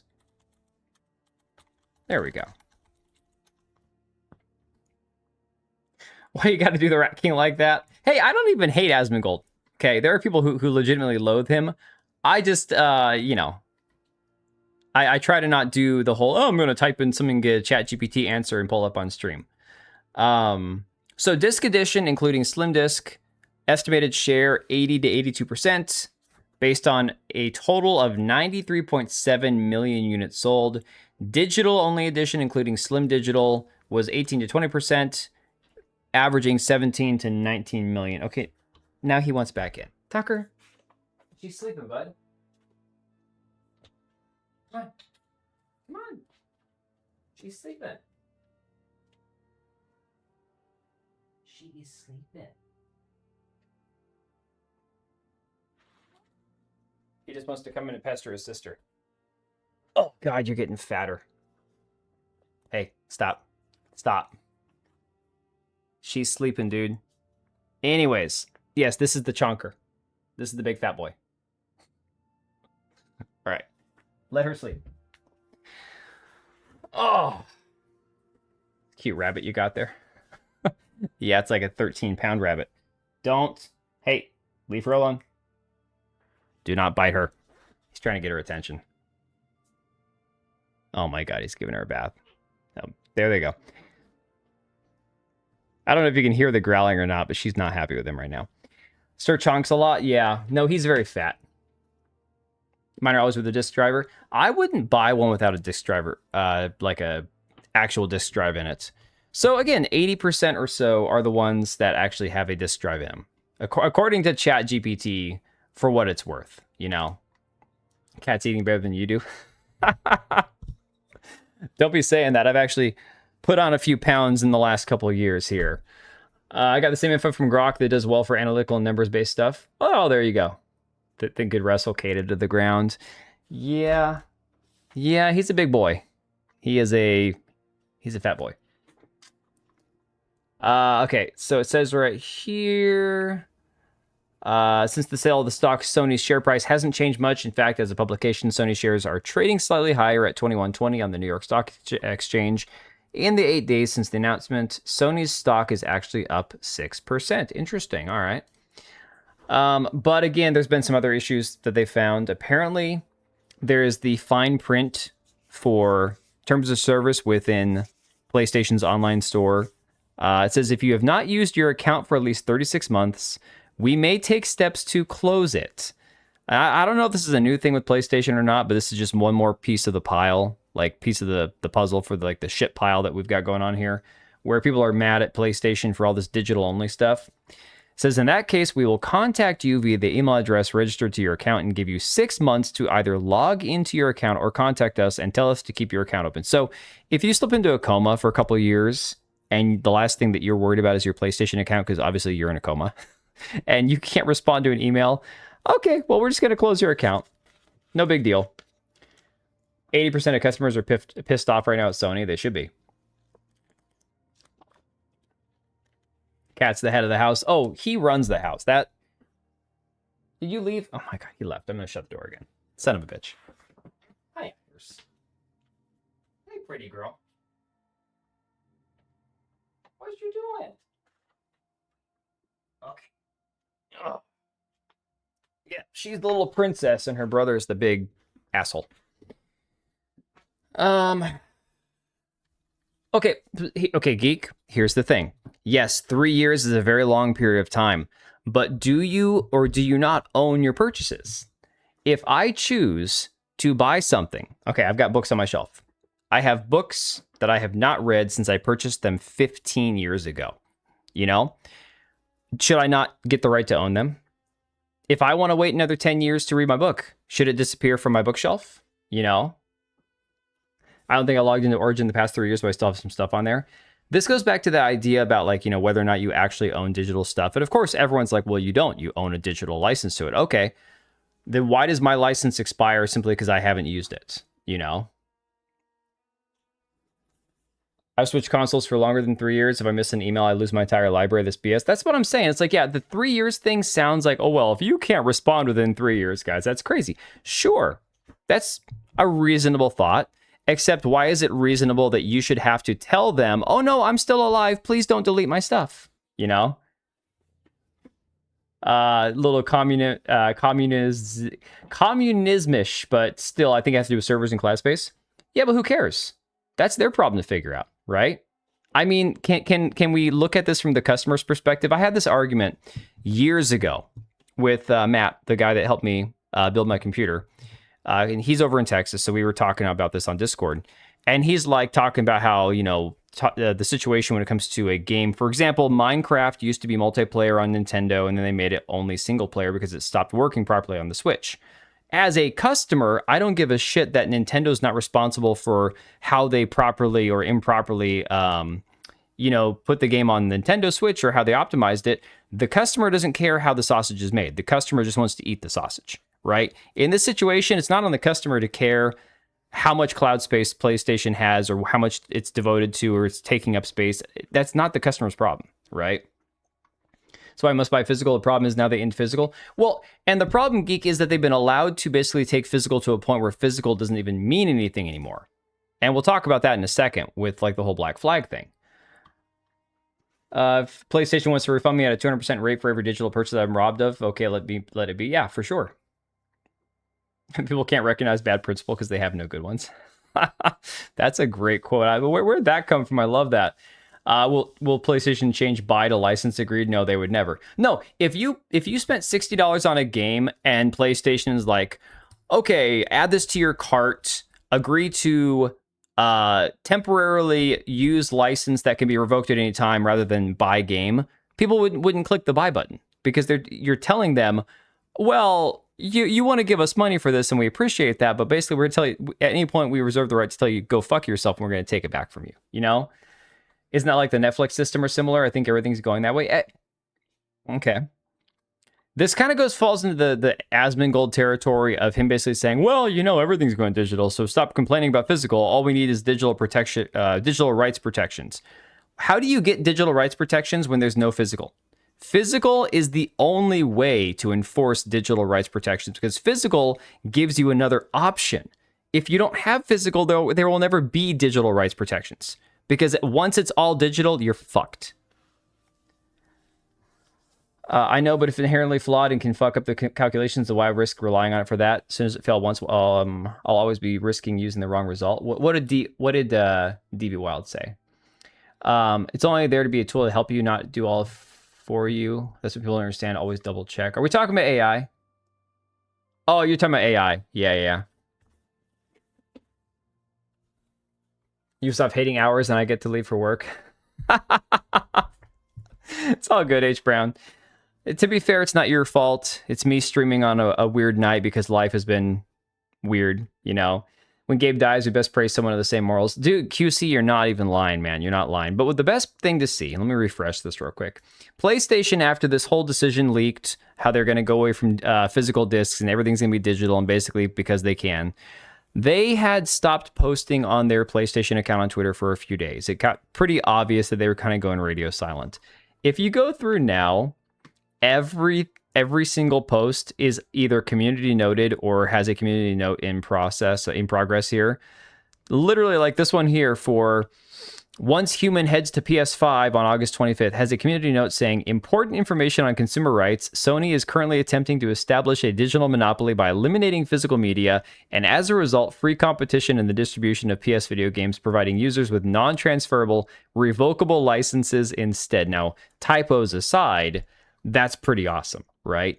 Every single one of these posts either has a proposed community note saying the same thing or something similar, or a community note that's already been voted. Purchase warning: Sony's sudden pivot to digital without informing partners, its poor digital ecosystem in pivotal markets, desperation to erase retail and resale, and executives selling off stocks to just massive corporate instability. This content may not last long. And it just goes on and on. Everything that they've posted since then is getting community noted. Oh, good night, Patriot. I don't think Mari's around tonight. I could be right. I know she's working a lot. She also was doing like school and stuff. Also, did they just make you pay extra to get a disc slot only for them to throw? You know, Mr. Hardcore Mode, that's something nobody's even talking about. I haven't seen anybody say anything about that. So for some people, now again, they're saying that the digital games only is going to take effect in 2028, if I'm understanding this correctly.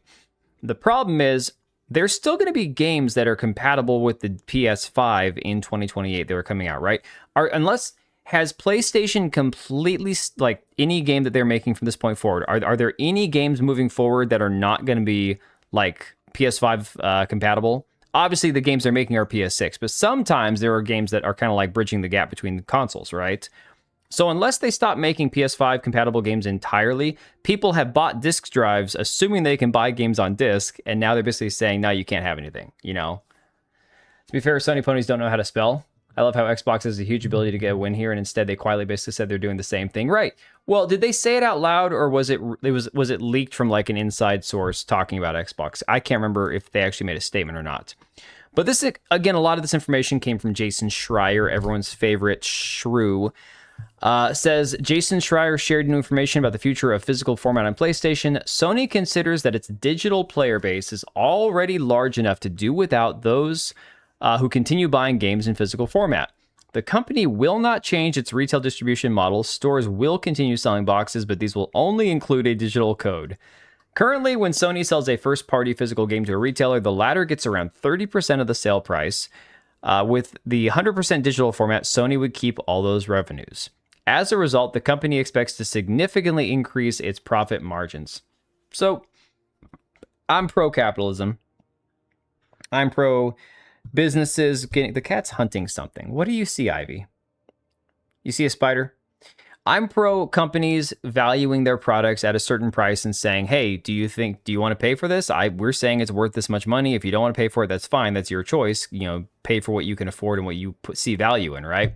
But at the same time, basically, they are trying to give a big middle finger to all the box stores, all the mom and pop shops, anybody who might have sold a physical disc at any point, cut them out completely and just say, well, everything's just going to be digital. And because you have to buy it from us for the PlayStation, we get all the money. Right?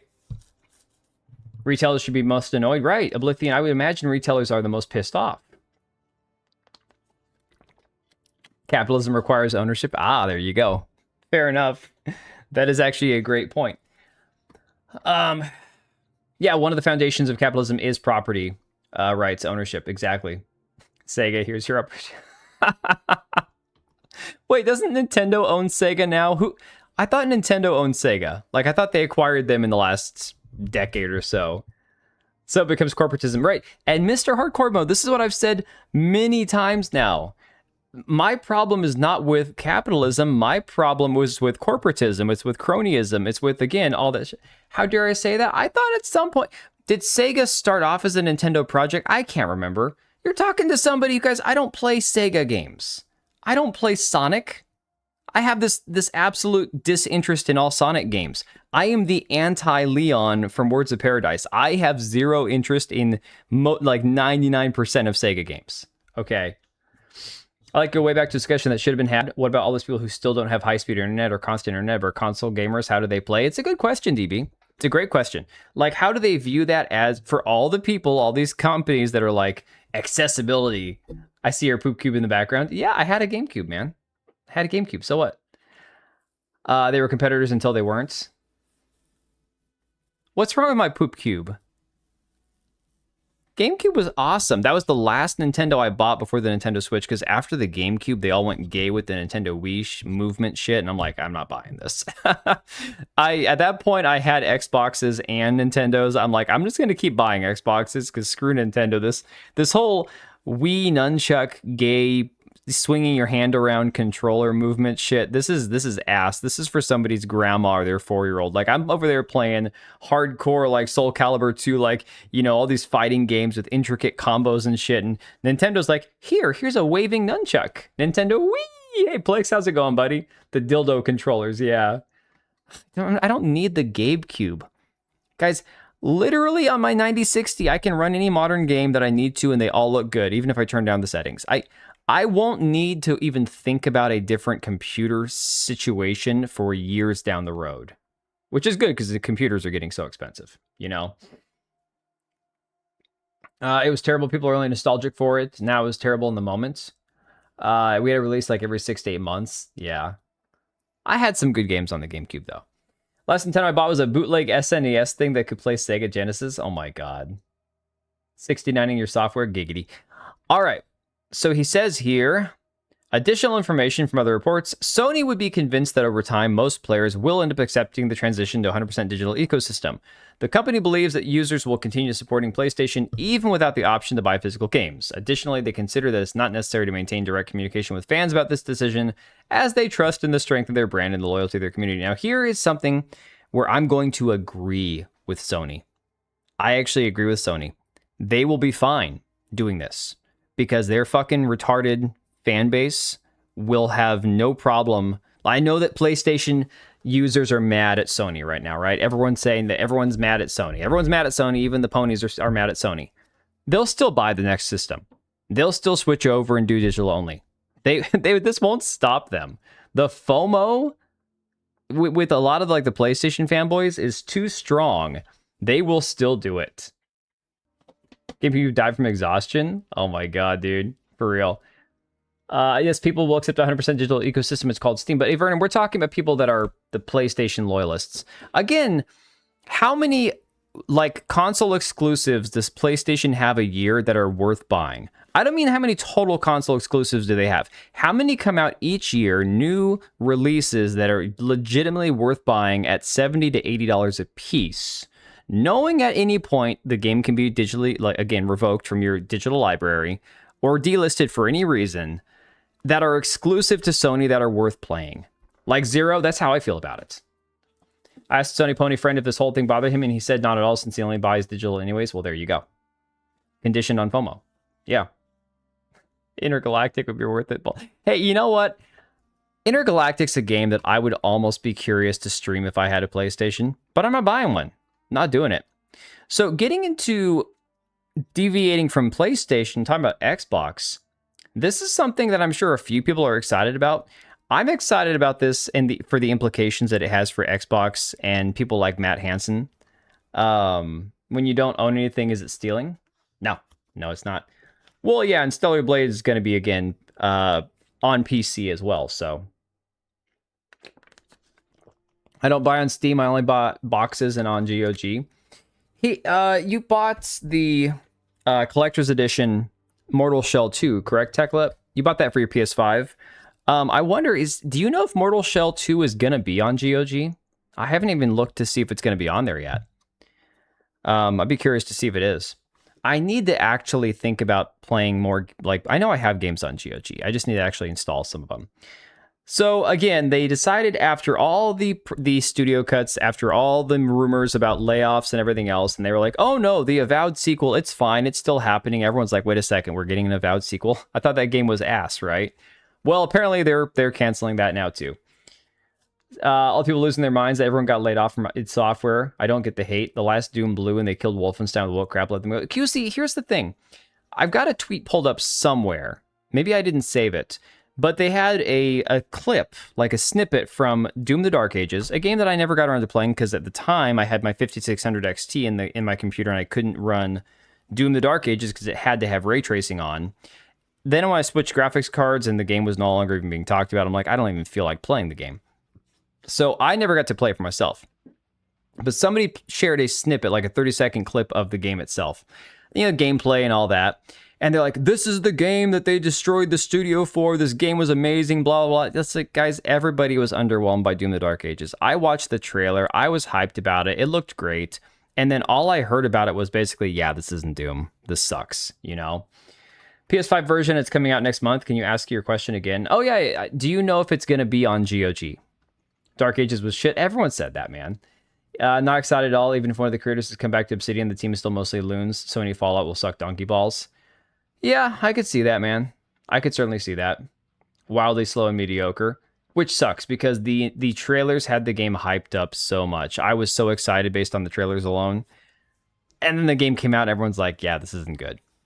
Microsoft Xbox division has reportedly canceled multiple projects at Obsidian Entertainment, including a planned sequel to Avowed as the studio shifts its focus towards a new Fallout game following widespread layoffs across the company. Now, the funny thing about this is timing.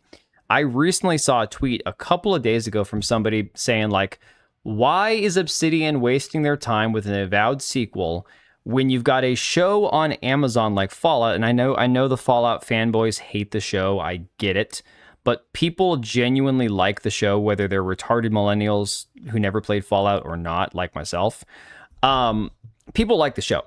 Like, there is legitimately a lot of, like, buzz about Fallout because of that TV show right now. Why are you not working on a new Fallout game instead of Avowed 2? A game nobody wanted and nobody asked for. Yeah, I'll have to check that, Tekla. I don't even know. Whole bullet hell, dodge and parry, the neon green and neon purple shit was just, it wasn't Doom. Yeah. It's like the game studios that made games that were not for gamers, go figure, right? So again, this is actually, this makes sense. You've got a show that's talking about Fallout, that's, you know, promoting the Fallout brand, even if it's not what people wanted from the Fallout series. I understand that. It's like, why would you not have another game in the pipeline? It's absolutely insane. I only consider the first games to be Fallout. First two games, everything else is Fallout inspired at best, which is funny because a lot of people are like, Fallout, 4 or New Vegas? It's supposed to be the best one or something. I don't know. I'm a Fallout fanboy. I enjoy the show. I know enough of the lore to know that they're not 100% accurate, but they're not completely destroying it like other fanboys are saying. Yeah, DB, I enjoyed the show, man. I thought it was good. There's characters I don't like. There's parts of it I don't like, but I don't find myself like cringing. I like a lot of the characters. I don't really see any issues with the show as a piece of entertainment. I mean, my wife watches it with me and she doesn't even know anything about Fallout. Like, it's one of the shows I actually look forward to. Although, Last Samurai Standing, I'm desperately waiting for the second season to come out. I really liked the first season. I watched that on a whim and I really enjoyed it. Oh, and then of course Shogun, if they ever get around to filming a second season too, would be really good. New Vegas is the best one because it was closer to 2 than any of the other modern ones. Oh, okay. So, Bloomberg reports that studio design director Josh Sawyer will now lead development on a new Fallout game with Bethesda Game Studios working alongside Obsidian on the project. So, look for that, I guess, in the next 5 to 10 years or some shit. I mean, come on. So, here's the thing. I like everybody else, we were pretty down on Asha Sharma when she first got the job. And to be honest, this is just more like she's just kind of following what they needed to do all this time.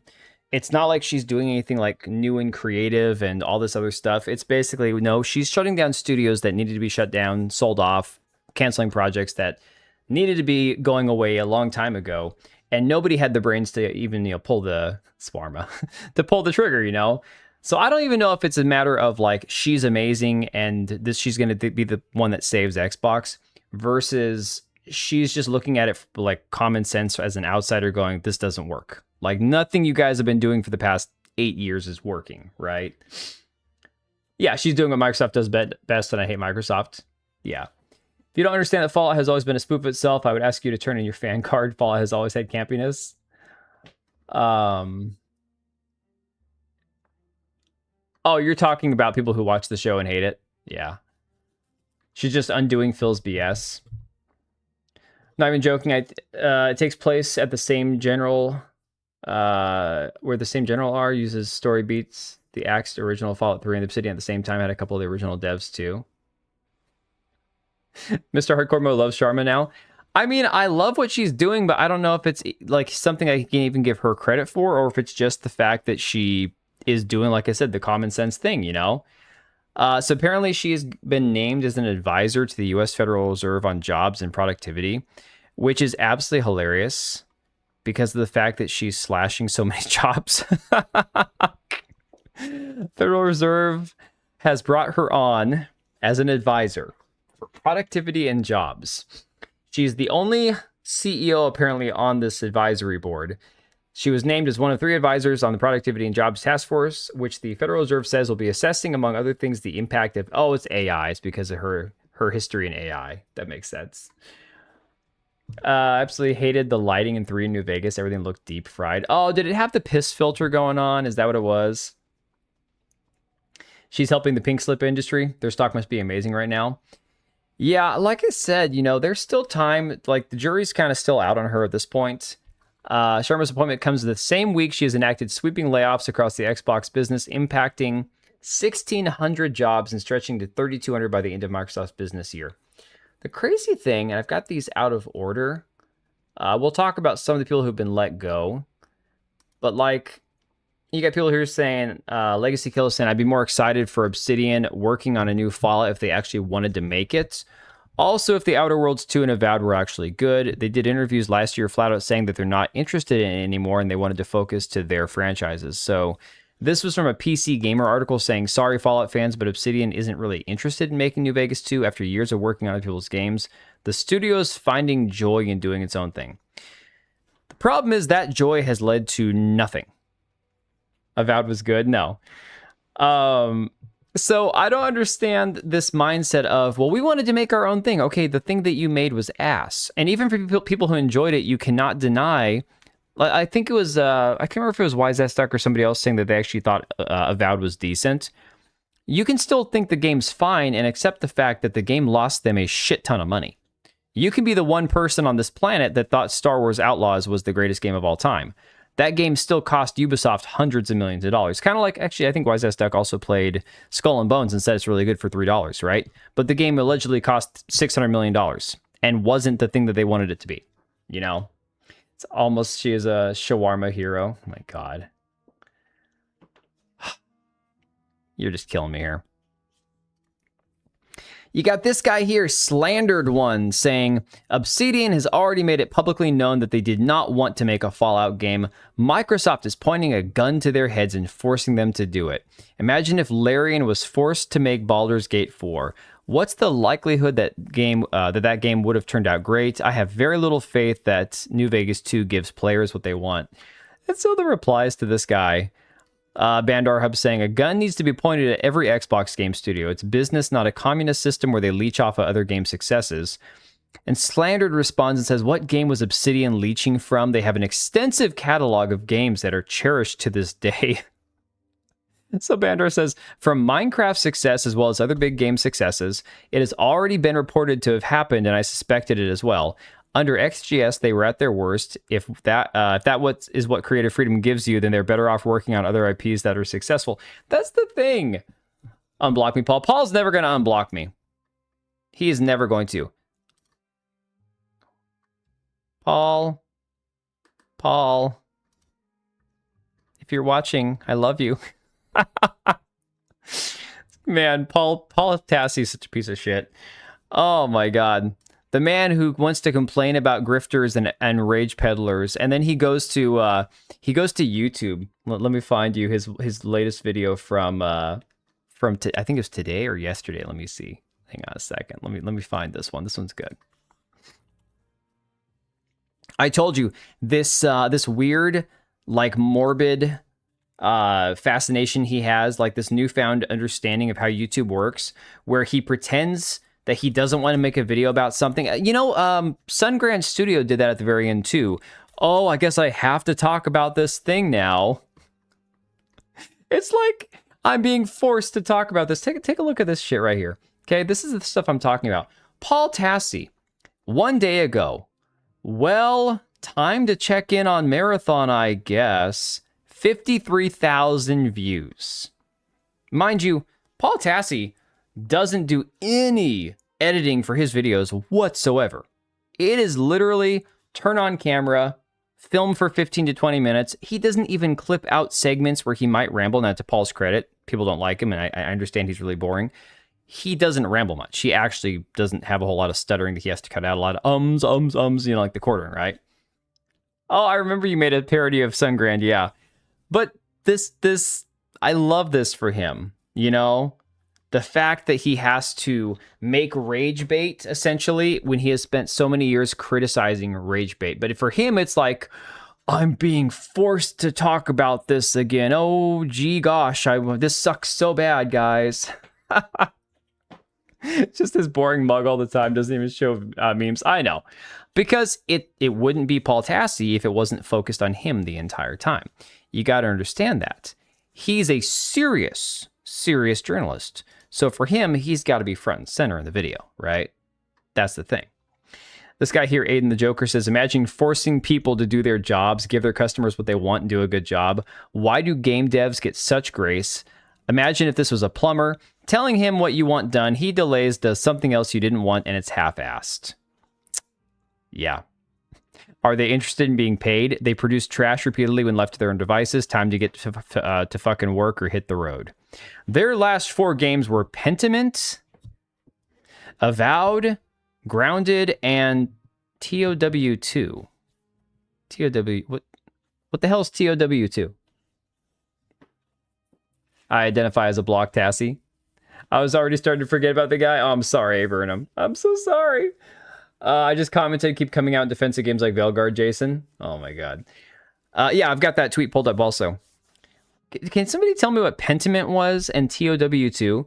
Pentiment is highly... Oh, here you go. This is the shit they always do. It's highly critically acclaimed, and Grounded is their second highest selling title. Now, people like Grounded. People do like Grounded. Heck, second highest selling title ever while also being well regarded. They have not been making trash. You guys, this thing, I've got it. There was a clip from Asmongold talking about this I was going to pull up on stream.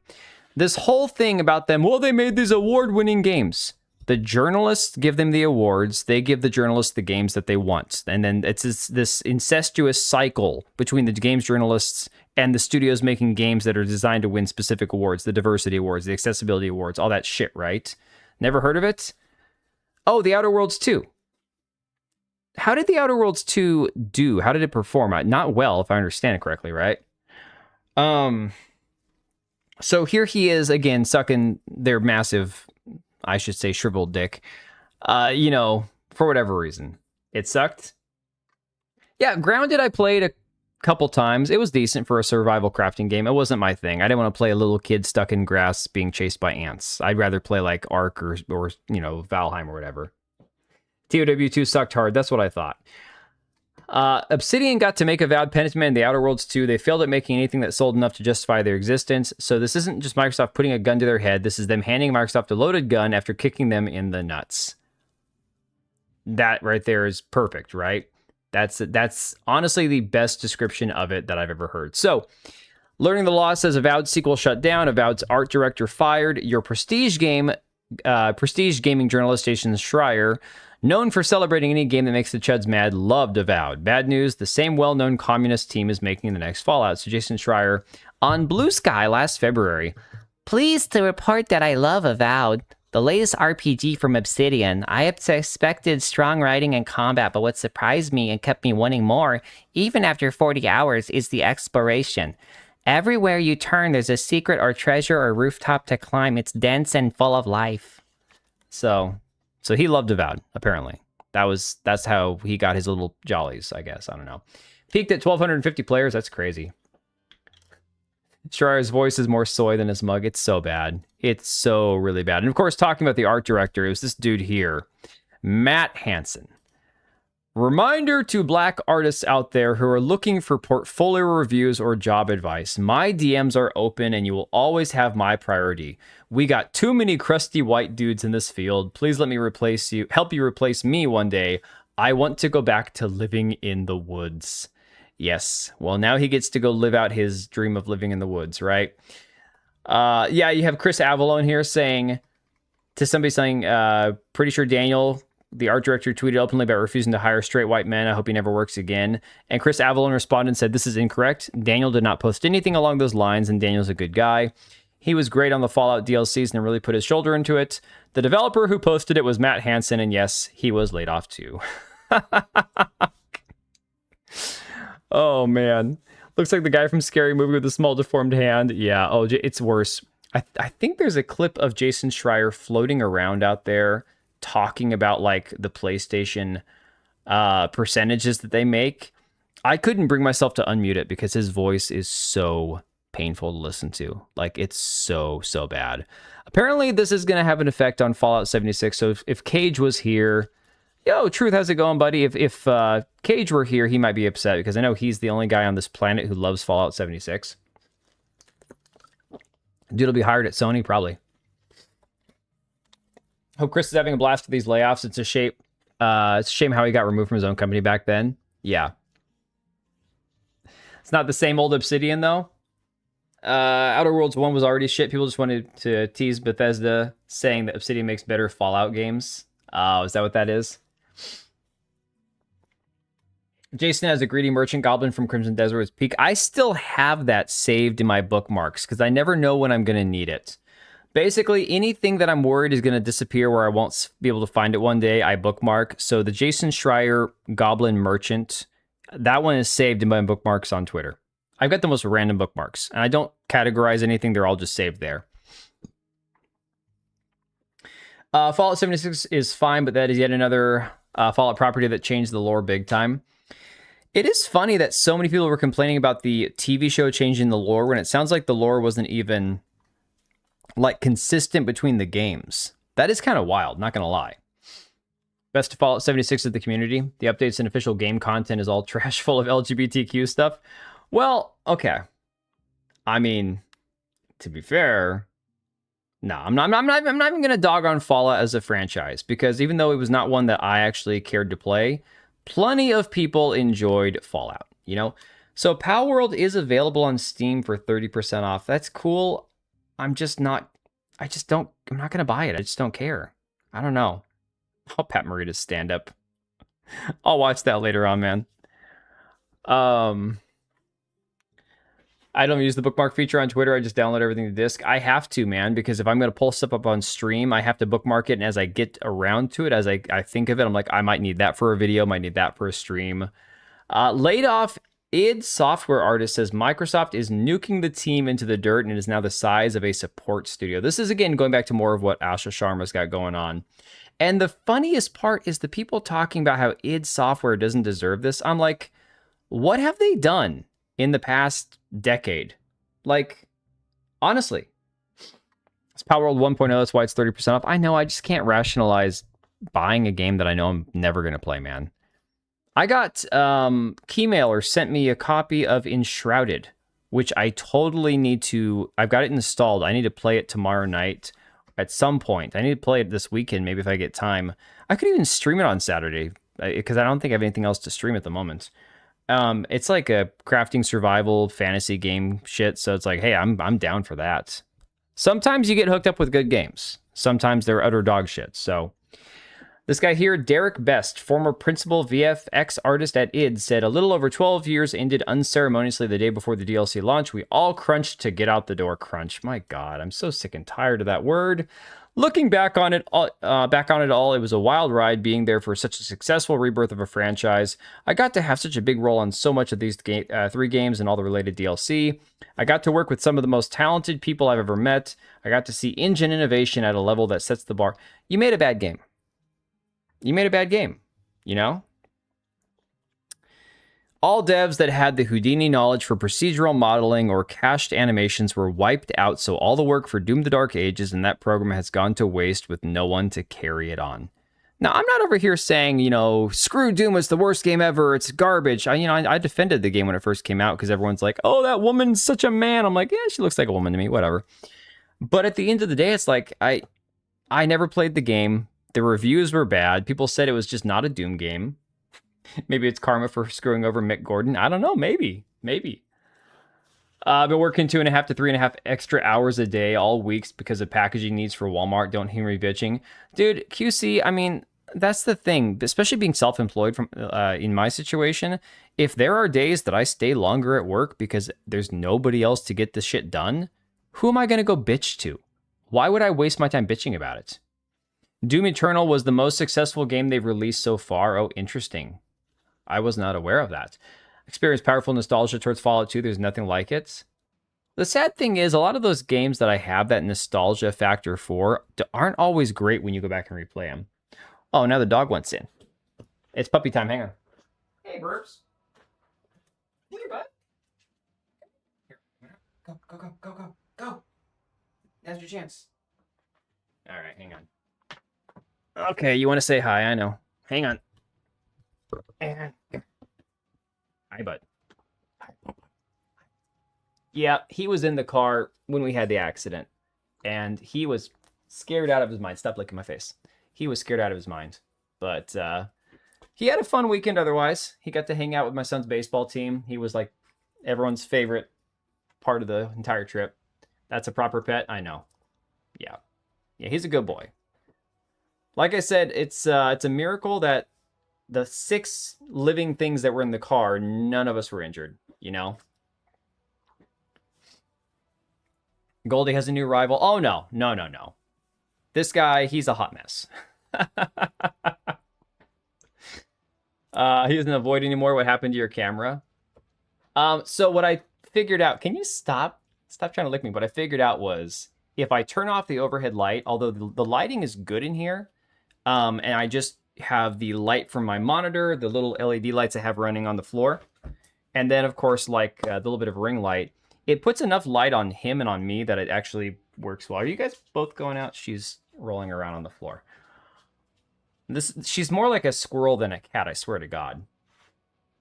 Modded Fallout 2 is great. Music is still top class. Dude, I love good game music. Like, I understand that for some people it's, you know, it's not that important. For me personally, like, music will make or break a game. For real. That's a proper pet. Fuck them cats. Come on, man. I liked Dark Ages. It was okay, but it was missing that spark the last game had. They fucked up big time, and I think this is it for id. Probably. Oh, you're talking about my chicken legs? Dude, I do not do leg day, man. I'm on my feet all day. My legs are plenty strong enough. I lift plenty of stuff. I do not work out my legs because I have a fucked up back. So I have to avoid doing as much strenuous activity with my lower half as I can. It is what it is. Goldie says hi with barking. Yeah, he doesn't usually bark unless he hears like an actual sound. He's not one of those skittish ones. And that's a girl cat, so that's a girl butthole. So it's okay. It's basically she's giving you like a free show. Anyways. Sound design is important for immersion 100%. Yeah.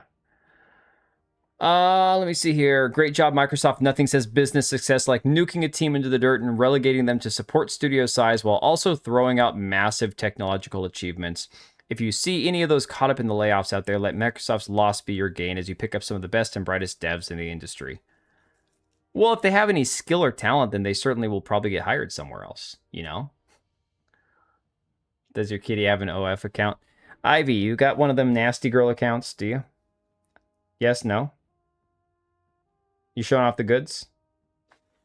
She's like, that's nasty. All right. Moving on. It says here from Pirate Nation, a new report has revealed what id Software was working on before Microsoft's latest Xbox layoffs. According to GamesBeat, the studio had several ideas in development, including Doom the Dark Ages Revelations DLC, a new multiplayer co-op Doom game, Perfect Dark reboot. Oh my god. Please let the Perfect Dark game die. That's another one of those ones that it's like, it's that freaking twit Alex Wilton Reagan, that voice actress who's completely insufferable and completely narcissistic that was supposed to be Joanna Dark in the game. Like, can we just let the whole Perfect Dark thing die just to spite her, if nothing else? Like, come on, give me a break. Blue Hair is always the best and brightest in the industries, yet don't make profit. Yeah, that's the way it goes, dude. The studio that hired Zoe Quinn got axed. Yep. Nier Automata's soundtrack was fantastic. Dude, there are so many good games. That's why I said I'm going to start doing, like, for background sound during the streams, I'm just going to be using, like, video game soundtrack music from now on. Because there is so much good video game soundtrack music. In fact, I forgot that I didn't have any sound down in the background. Turn that down. Doom COVID Ages. Did that one come out during COVID? I can't remember. Fury, a new IP inspired by John Wick, featuring sci-fi, noir, cyberpunk, and gun-fu combat. Ironwood. Hey, DB, you got some Ironwood there, buddy? A robot-themed Western survival game inspired by Westworld. Oh, that's what we all need. According to GamesBeat, the future of these projects is now uncertain following Microsoft's latest rounds of layoffs at id Software. Oh, no. You sent me Fallout 2 music? I'll have to look that up in a minute. What else we got here?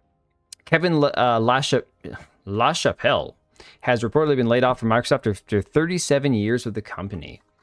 During his time, he led the backward compatibility program. Oh, this guy. He later led the team behind Xbox Cloud Gaming.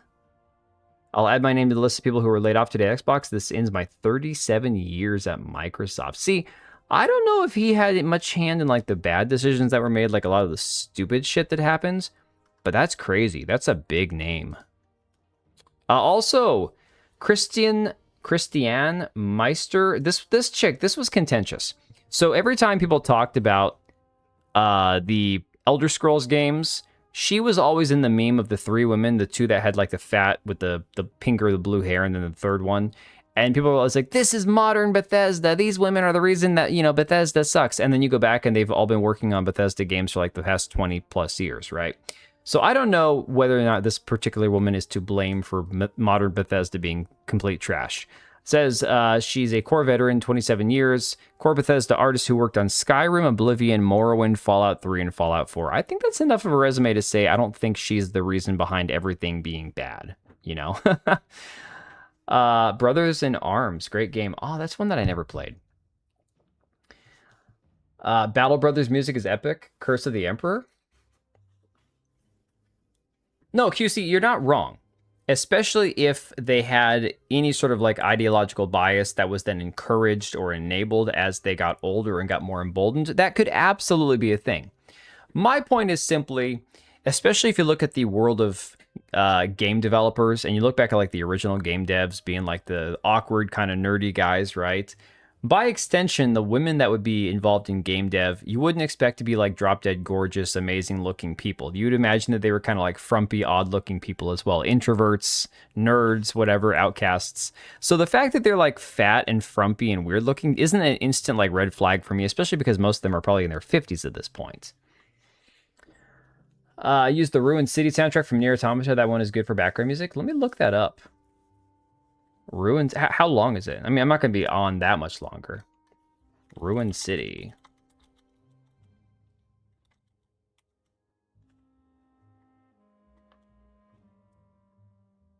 I see the Nier Automata original soundtrack. City Ruins, Rays of Light. My God, that's a long, long album. That's crazy, man. Nerd and a geek? Well, yeah, I'm not saying that everybody who's a nerd and a geek is, like, physically unappealing or out of shape or whatever. I'm just saying that when you look at the when you look at game dev as it's always been, it typically was more of like the computer programmers, the nerds, the ones that weren't the jocks. They weren't the ones that were getting all the ladies and stuff. And so by extension, the female counterpart, you wouldn't expect to be like some drop dead gorgeous women all the time. Insult to hobbits. They all look like female hobbits. Oh my god. All right, moving on. Getting to the Black Flag thing. So I think it was Susano who mentioned that Black Flag is being review bombed. In fact, I want to pull this up on Steam. Let me pull up my Steam account. I have nothing to hide. You can see my library of games. This is my original library. No hentai. We're good. You're an outlier, not the rule. Exactly. But you're also not one of the game devs. You're a nerd. You like nerdy stuff, comics and games and all that. I think it's different when you get into like the actual programmer side of it. Unless you do game dev, and I didn't know that, Empress. If in that case, I apologize. Wait, Palworld 1.0 is only 1889. What? I thought it was 21.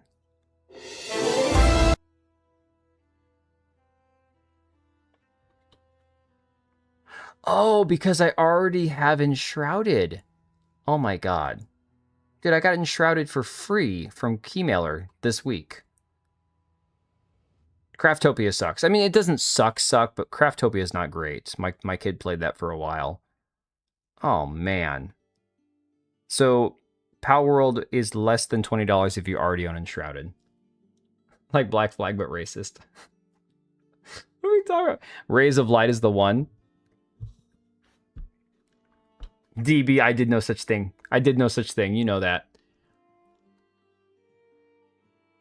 Almost worked at Ubisoft a long time ago. Damn. In the gaming industry, when someone is fired, that's like a death sentence. When I got fired, my friends laughed and threw M&Ms at me.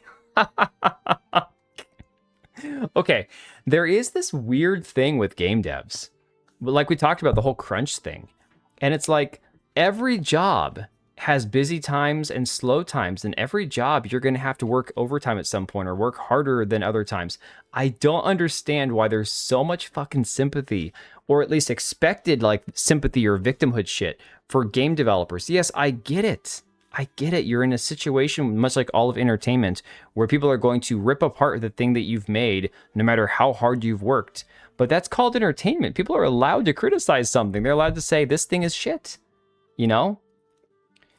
I'll have to check Steam when I get home to see if I get... Yeah, dude, it's a bundle. Complete your collection. So if you already have Enshrouded, Palworld is less than $20 on Steam. That's a good deal, man.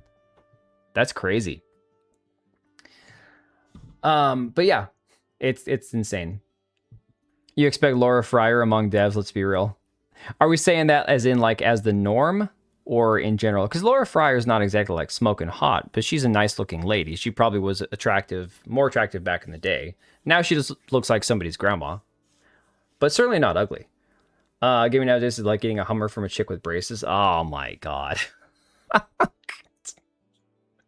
No sympathy for crunch. They're complaining about doing their job. Yeah, exactly. Someone made a shrine for their fallen comrades, and Microsoft told them to take that shit down. I saw something about that, but yeah. What was I looking up? What were we? Oh, Black Flag. So, currently they're sitting at mostly positive, but they're at 73%. So, a lot of the negative has to do with the fact that cutscenes capped at 30 frames per second for PC. And of course, they talk about the DLC, and we'll get into the DLC in a second. Yeah, more DLC comments. So a lot of this has to do with the fact that it's like people bought the game and they're like, what the fuck is all this DLC at $80 for the complete collection, right? It's insane. So, of course, people are trying to say it's just review bombing or calling it drama. And I'm like, look, here's the thing. You could make the argument if you don't like the fact that they're charging so much for their DLC, don't buy the game in the first place. I think that's a fair argument to make. I'm not giving Ubisoft my money. Yeah, no judgment for anybody else who is. But I also understand that you don't have to buy the cosmetics. It's like, look, the game is $60. I think there's a deluxe edition for like $80 or $100. And then, of course, there's the extra $80 in DLC that the game has. That's purely cosmetics, I guess. At least as far as I understand it. There are some questions about there we're going to get to, though. DB, you and Plix have got like a love fest going on. pass you the good toilet paper. Oh, you're going to give him the 3-ply. All I get is the 2-ply at Costco. Nick Tech says, Ubisoft, whatever you fed these developers when making Assassin's Creed Black Flag Resynced, please keep doing it. This is arguably one of the most gorgeous looking games of 2026.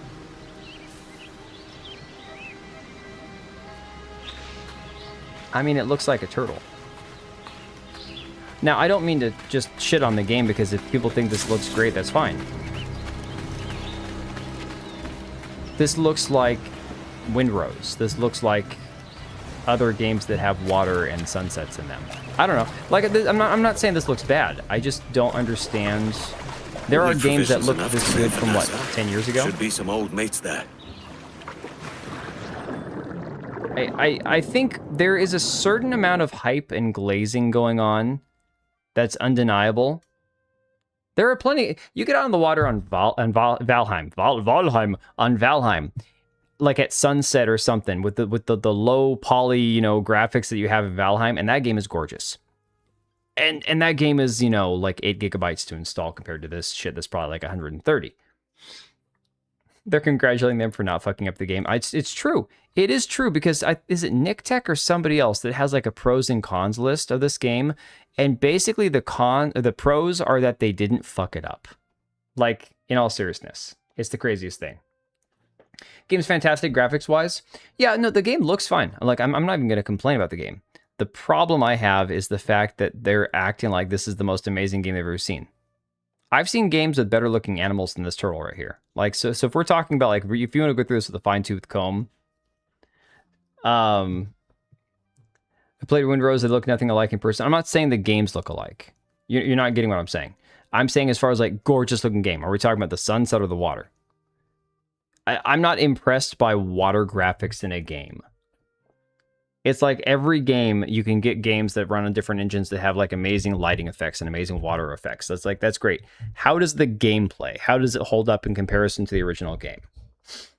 Are you guys still talking about toilet paper?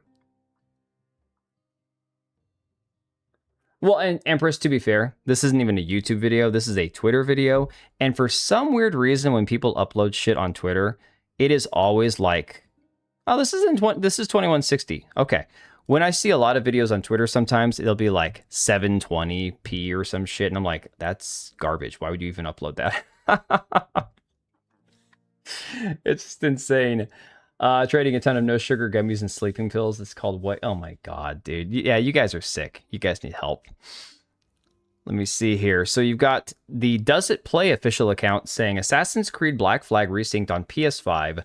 Does it play offline? No. Does it require a download? Yes. Apparently, it's 44.48 gigabytes on the disc. It works up until the company logos, then requires an online connection to access the main menu. Type of release that undermines physical media over time. Going back to the entire thing about the, again, is it actually physical media if you can't play without an internet connection, right? On the box here, right here, says internet required to install the game. This goes back to my problem with the games being, why do we have physical discs for single-player games that require a day one patch to install the game, to play the game? You want to make the argument, well, physical costs more and physical distribution costs, blah, blah, blah. Fine. Does that mean that the companies should have an out to be able to release a game that's not ready on day one? If the game disc that you made or the game itself is broken at launch or has to have patches at launch and it's not a complete product, then we're not getting what we were getting for $70 back in the day on physical cartridges. You're getting a broken mess that they're scrambling to pump out as quickly as they can and then patch as fast as they can in order to not have a bunch of angry reviews affecting their sales of the game moving forward. Yeah, 44 gigabytes on the disc and you have to download more. Yeah, it's insane. Gameplay's good. Truth, I heard that the, I think it was Nick Tech was saying that the parkour isn't as good as he hoped it would be. Store page says 65 gigabytes set for, I imagine, the Steam store page, right? I remember putting games on a 1.5 megabyte floppy. Well, okay. Plix, I think that there's a reasonable amount of, like, understanding that games take a certain amount of size. I look at any game that's going to be like a game you can play for I don't know, dozens of hours or have, 100 hours of enjoyment out of. And if it's like less than 80 gigabytes, I consider that a win these days. And that's the saddest part. So many games, like they go over that 100, 120, 130 gigabyte like mark. And I'm like, what the fuck? Like, how is this even possible, right? If I were to start a game console media company, I would sell games on something like USB thumb drives. I'm not even going to answer that. That have so much free space on them for plugging into the system if updates are required. I thought you were going to make a comment about plugging into something. You have me like gun shy over here, DB Wild. Let's see. Then those updates will be saved on that drive and they can be played offline. See, dude, I thought you were going somewhere nasty with that, man. I'm so like you and butt plugs and everything else. Been buying a lot of Saturn games as of late. Amazing to have the library of games all complete as they were meant to be played. I mean, I've got a Sega Saturn sitting back here. I could put on, what is it, Dragon Force, boot it up on my TV, and play the entire game. Now, physical media, the console doesn't save anything. The save cartridge is busted, so I can't save any game progress. So in order to beat Dragon Force on that game back in the day when I was a teenager, I had to play the entire game start to finish. It took like 12 hours for one of the different civilizations I was playing just to beat the game, but I did it. It's not my mind. DB is very dirty. He's a dirty, dirty boy. I'm thinking about removing Windows and installing SteamOS as my main OS. Dude, I was thinking about the whole Linux thing. I'm like, I don't know the first thing about Linux, but it's like, it's probably time to learn, Not this time. If you want to put that thumb drive in your butt, that's up to you. Oh my God. Does it vibrate? No. Size bloat is an attempt at curbing piracy. It has nothing to do with optimization, that's for sure. So anyways, there's that. And then apparently launching to mostly negative reviews, 98,000 concurrent players on Steam. Hey, what does it have currently? What does it have currently, SteamDB? Let's see. Xphoto. That's the freaking Xphoto's the last one I had on here. Oh my God, 0 in game, 7 for a 24-hour peak. That's fantastic. All right. Assassin's Creed. Black Flag resynced. Yeah, 24-hour peak, 99,000 and a half players. I mean, that's not bad. I'm not sure what they were expecting.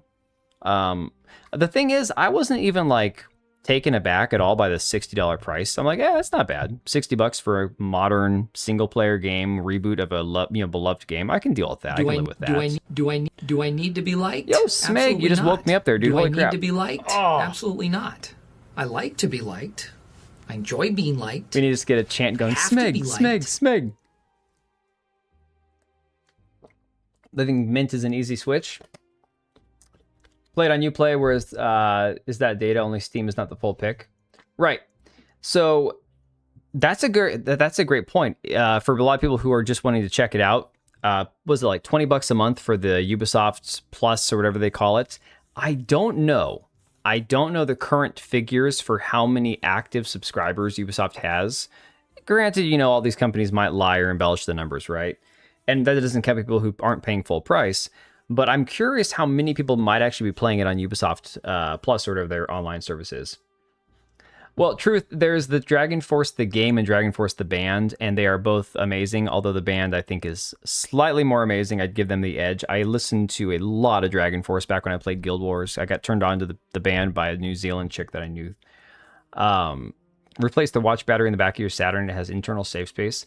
I thought it was an actual, because there's a save, I'll pull it out some other time. There's like a save cartridge or whatever.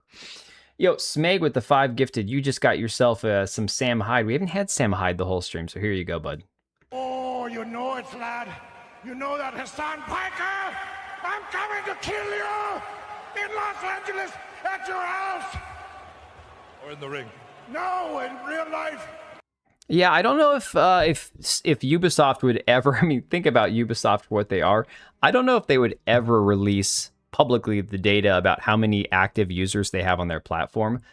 I can take a look. I can try. Let me see here. Hang on a second.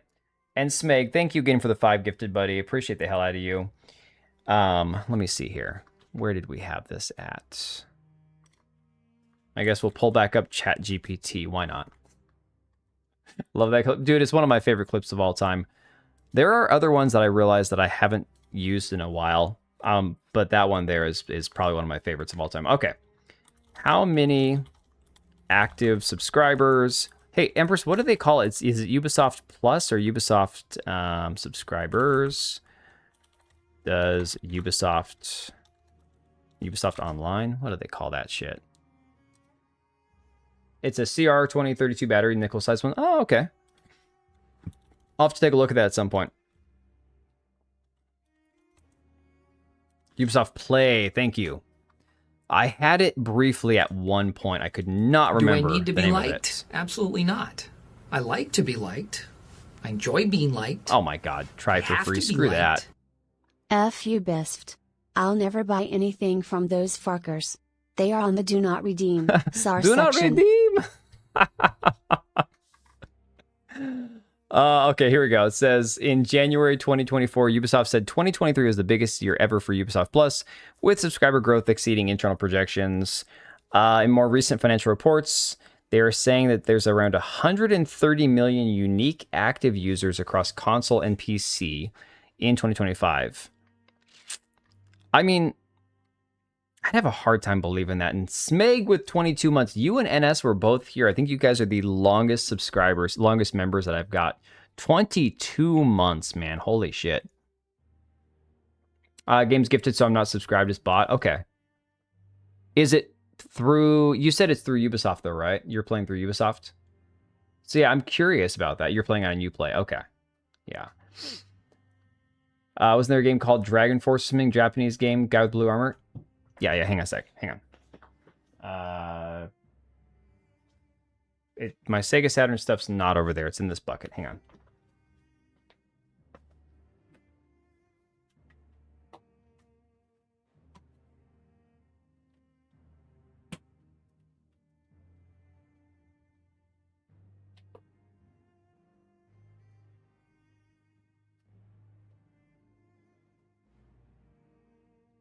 Now, I got this at a thrift store. Got it at a thrift store, and it somehow still worked, but like the case is all busted and shit. But yeah, you're talking about this game, right? This is the manual for it. But yeah, this is a fantastic game. Like I said, almost as good as the band. But my busted ass case I've got, physical disc. It's an amazing thing. Absolutely fantastic. Love this game. Yeah, you can play, there's like beast people, there's knights, there's zombies, there's dragons, all sorts of shit. And you control little, 1v1 tactical battles of your army versus another type of army.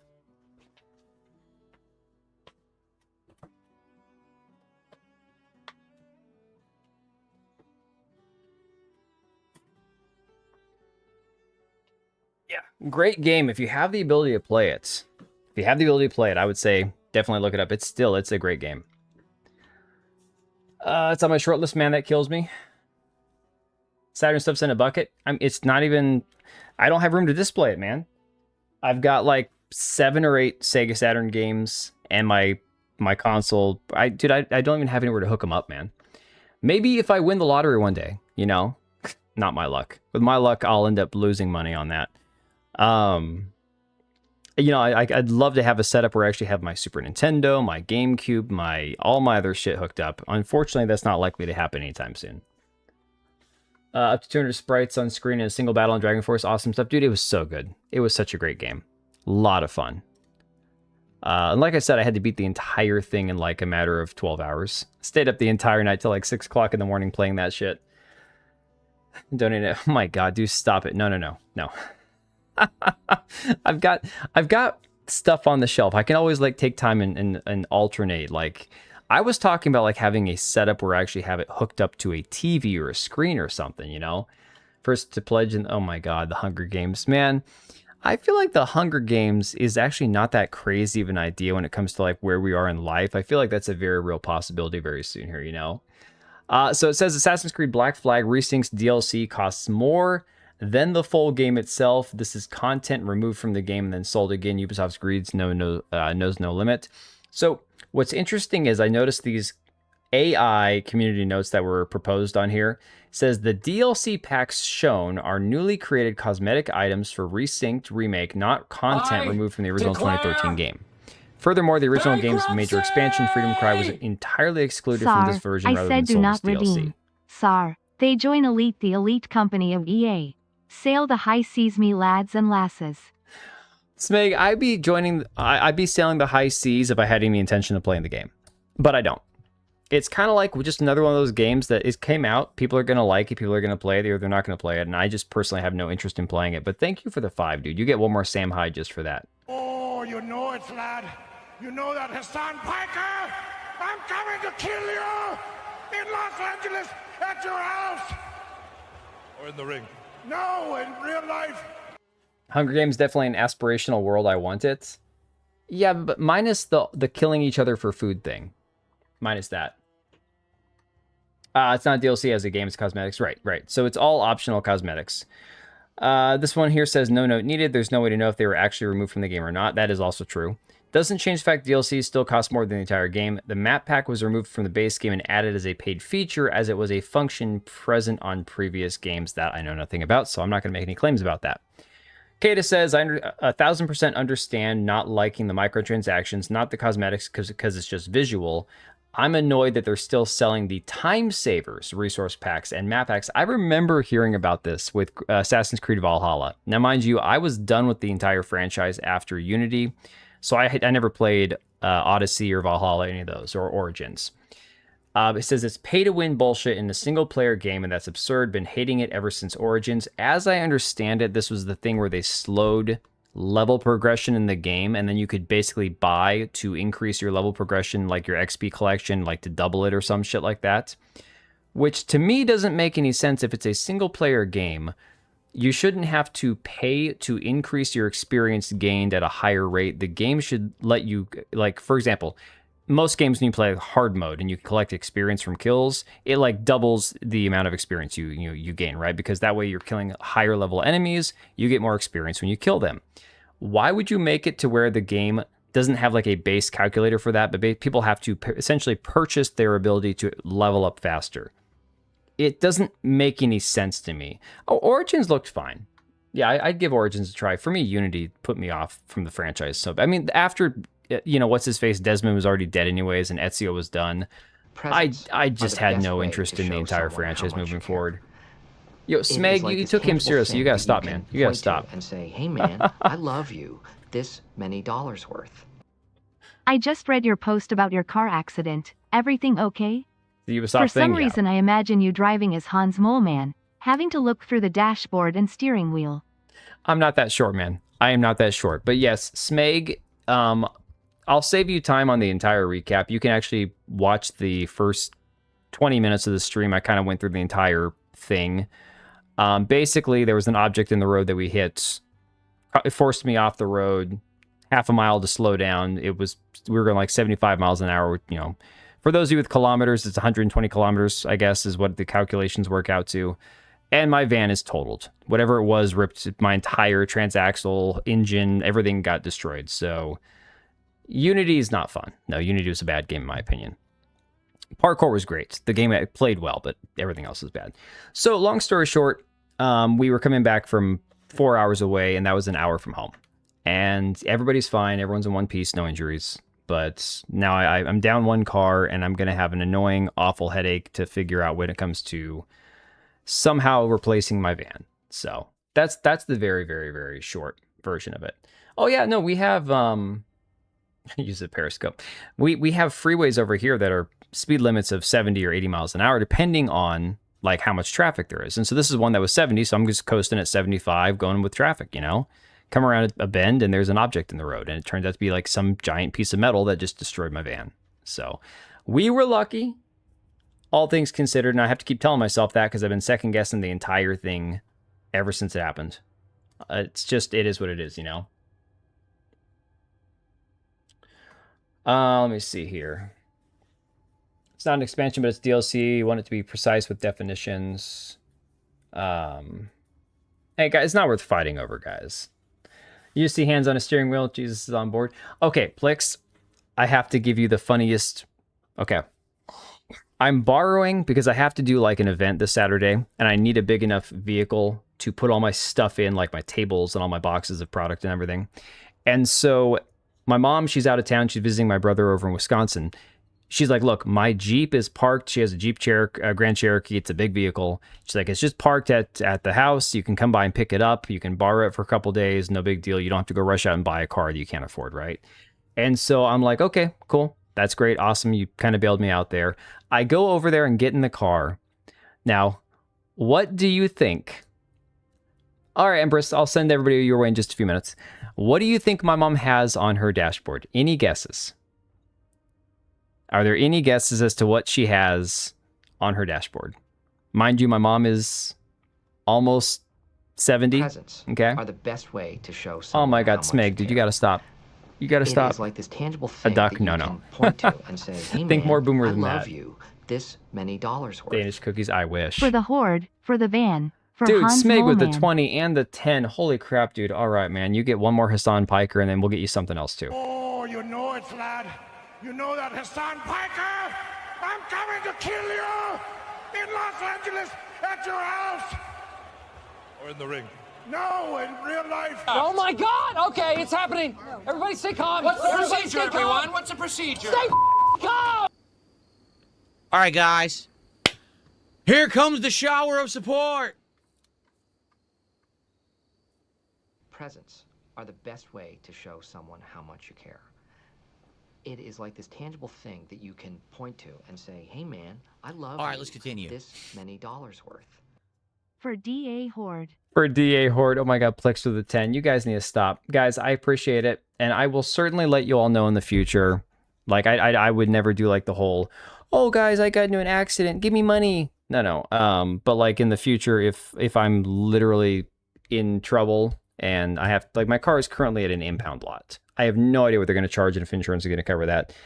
If I need to one of these days, if I start like a GoFundMe or some shit for like, just to survive, I'll let you know. But in the meantime, I just appreciate the hell out of you guys just for being here. So, no, she has a little Jesus bobblehead on the dashboard. I'm not even kidding. Not even kidding. I get in the van or the Jeep after all this. At your HOUSCE.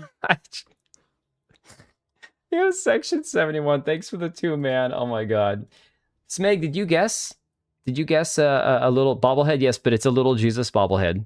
Not even kidding. I get in the car, and mind you, you got to understand, I don't know where she got this bobblehead.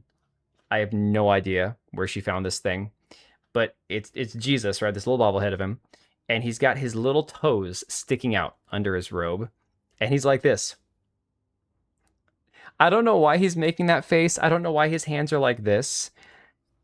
Is it the Buddy Jesus? That'd be awesome. It's the creepiest Jesus I have ever seen in my life. It looks like the thing you would get if you didn't have like a religious inclination in your body at all.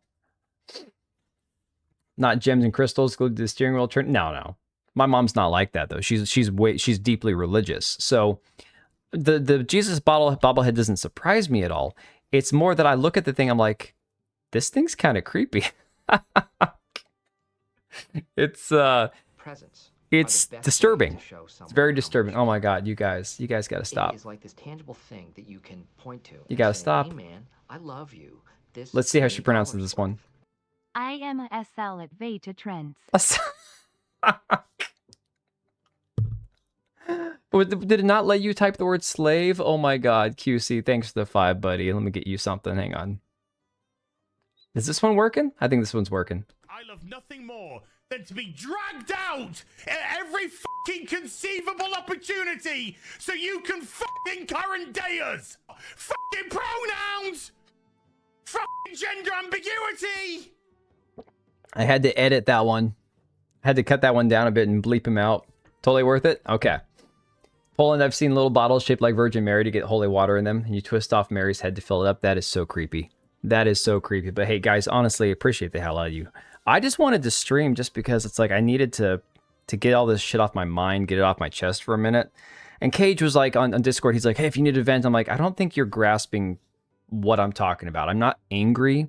I'm not like mad at somebody in particular where I need to vent and choose something, you know, like bitch about something. It's more about like the decompressing, you know. I'm 40. I've never been involved in a car accident where I've been driving the car. You know, it's I second QC It's on a the trend weird thingy. thing. My God, dude. You're gonna wear this thing out. Fine, one more. Oh, you know it, lad. You know that Hassan Piker? I'm coming to kill you in Los Angeles at your house. Or in the ring. No, in real life. Was I literally shaking? And thanks again for the 5 smeg and QC. All you guys Plix. My God, you guys have been way too awesome. No, I don't unless I'm angry. If I get angry and I'm screaming, I'm in a fight, sure, I'll shake. I'll get, visibly angry. No, I don't, dude, my response to stress is just to power through. I don't get rattled. I don't get physically, visibly rattled. And say, hey man, I love so you. unfortunately, I tend to oh my worth. God, Angel's Destiny, you gotta be kidding me, man. Good to know everyone is okay. Car accidents are scary. Car accidents are scary, and it's scarier when it's got your 3 kids in the car and your dog and your wife, and you're an hour from home, and you feel like, dude, honestly, I felt like the car was gonna flip at one point.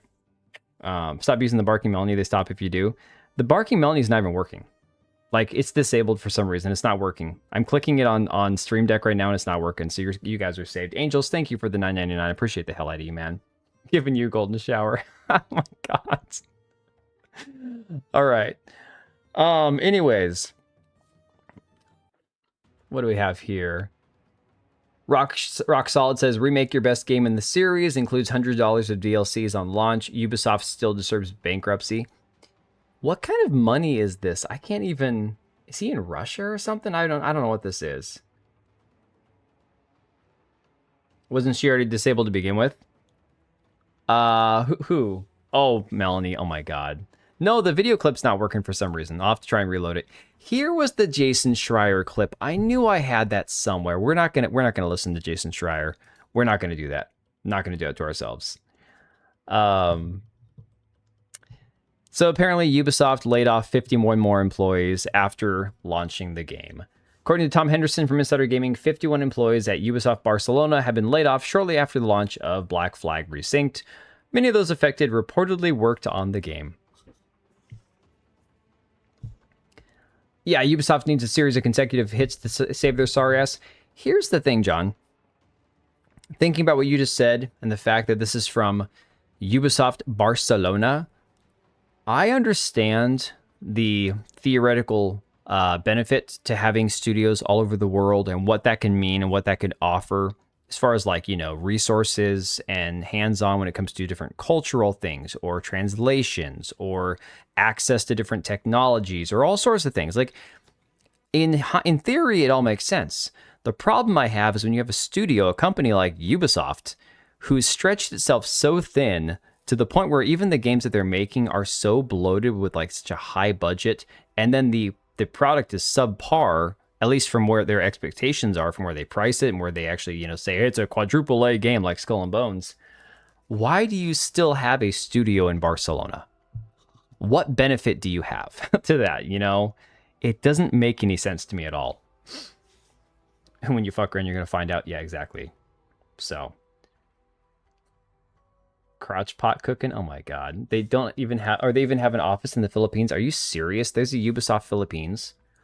You gotta be kidding me. What for? Do they need a game translated into, what is the language? Tagalog, I think is the name of the language in the Philippines. Do they even have a game set in the Philippines? Are you serious right now? That's insane. Oh my God. Oh, what is it, after midnight? Okay, so tomorrow, my agenda for the next few days, guys, next few homosexuals, yes. I've got my daughter, she's got another all-star game tomorrow, and then a couple more if she keeps winning, and then she goes to state. That doesn't require me to get a hotel, though.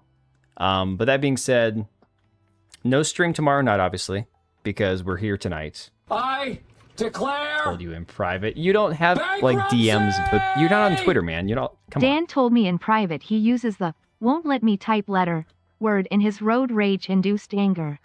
Dude, you got to see me when I'm getting mad driving, because when I got the kids in the car, I'm like, I have to censor myself. I also don't typically give the middle finger too often. Road rage is risky in a country where everyone's got a gun, you know, or at least everybody could potentially have a gun. You got to pick your moments, right? But thank you again for the 5, Smig. Holy crap, dude, you've been way too generous.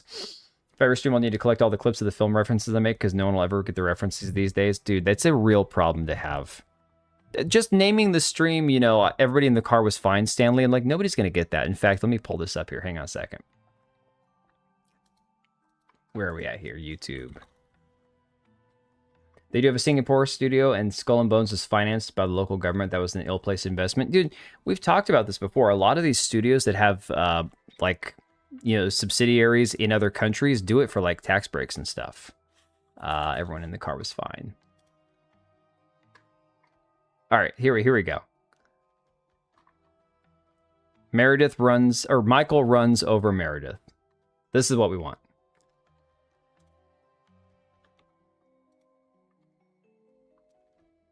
This part of the stream is going to get copyright claimed or whatever, I think.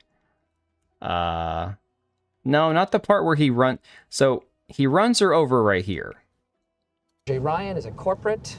Presence. Good stuff. The best way to show someone how much. Davey, what are you doing? It is like this tangible thing that you can point to and say, "Hey, man, Screaming about laundry? What? Many dollars worth." Why are you screaming about laundry on the road? Why would they want to hear about your dirty knickers? Oh my god, I don't even know what you're talking about. What did I say? Dude, DB, thank you so much, buddy. What did I say? Golden shower floweth first. Dude, you're not even kidding. This is like 5 quartering streams put together, man. I shouldn't be picking on the poor bastard. I guess he busted his knee or some shit. Hang on a second. Everyone in the car was fine. We'll just... I will drive as well. Okay. This is a better one. Where's the... I'll just do this. Hang on. Why does it not let you expand these shorts? That doesn't make any sense. Thank you again for the 5, DB. Even if I'm retarded, I'm not getting the reference. Next, he'll say, I swallowed knicker. What? Oh my god. No, John, he actually injured his knee, apparently moving furniture or some shit. Well, who wants shotgun? You can't be serious. You ran a woman over this morning. Everyone inside the car was fine. Stanley. I will drive. And that right there is the reason for the name of the stream. I told my wife, I'm going to get that bumper sticker for the back of the car. Now that we've had this incident, I'm going to be like, everyone in the car was fine. That's why I finally kicked him out. What are you guys? Oh, no. I mean, I don't know. Maybe. I don't pretend to know the ins and outs of his relationship with his wife. Furthermore, I mean, honestly, I got kind of bored with all the stuff about the quartering because it got to where it's like, okay, there was something interesting at one point, and now it's all just kind of been like, all right, this is just too repetitive. I know. I'm wrapping up right now. I am. I'm finishing up right now. I love you. Not exactly an interesting man. It's just sad. Yeah. Oh, for sure.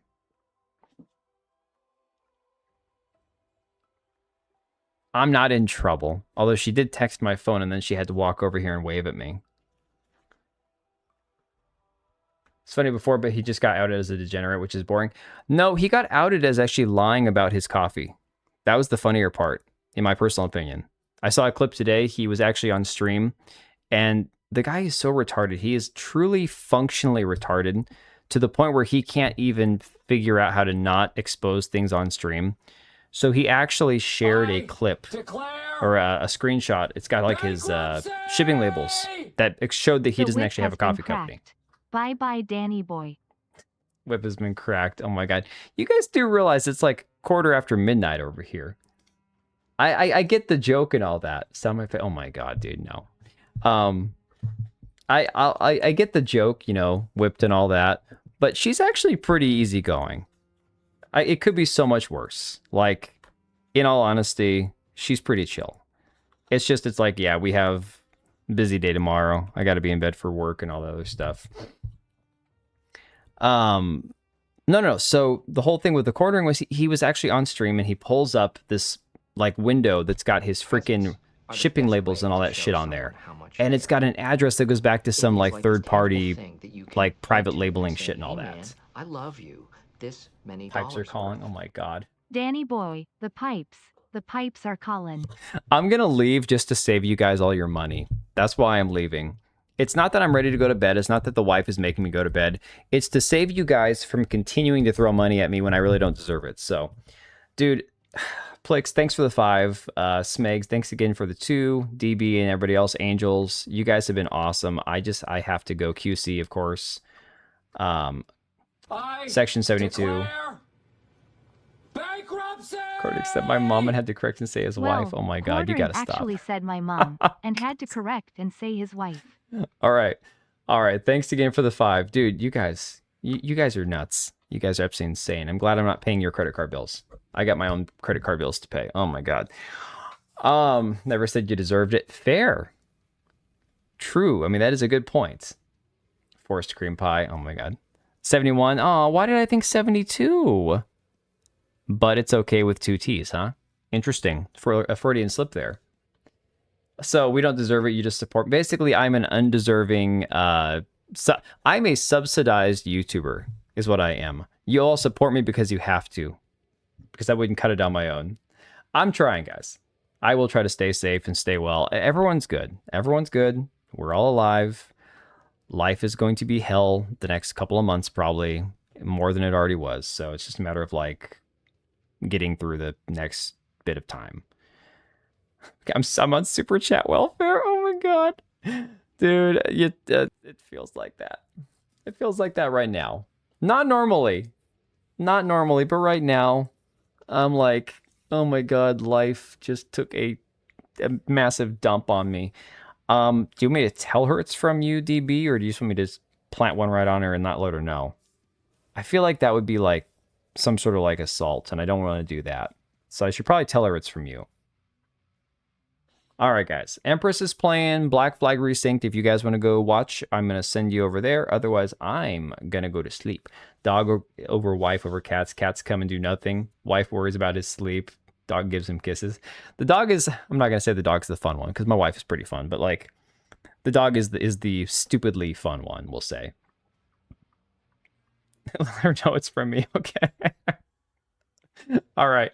You guys have been awesome. I appreciate y'all showing up. I appreciate y'all putting up with my life insanity and my lack of consistency and everything else I got going on, all that shit. So you guys stay safe. You be good. I will be back probably Saturday night. We'll play a game or something.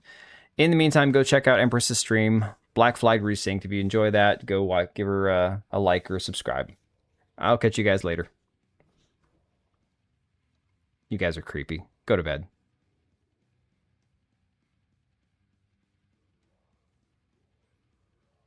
And QC, of course. I missed Lugia. I missed Lugia in there. Did I get DB again? I did. I said DB. Okay. And DB and QC and Lugia, who dipped out early on, but you're still awesome, buddy. Appreciate all you guys. All right. Good night.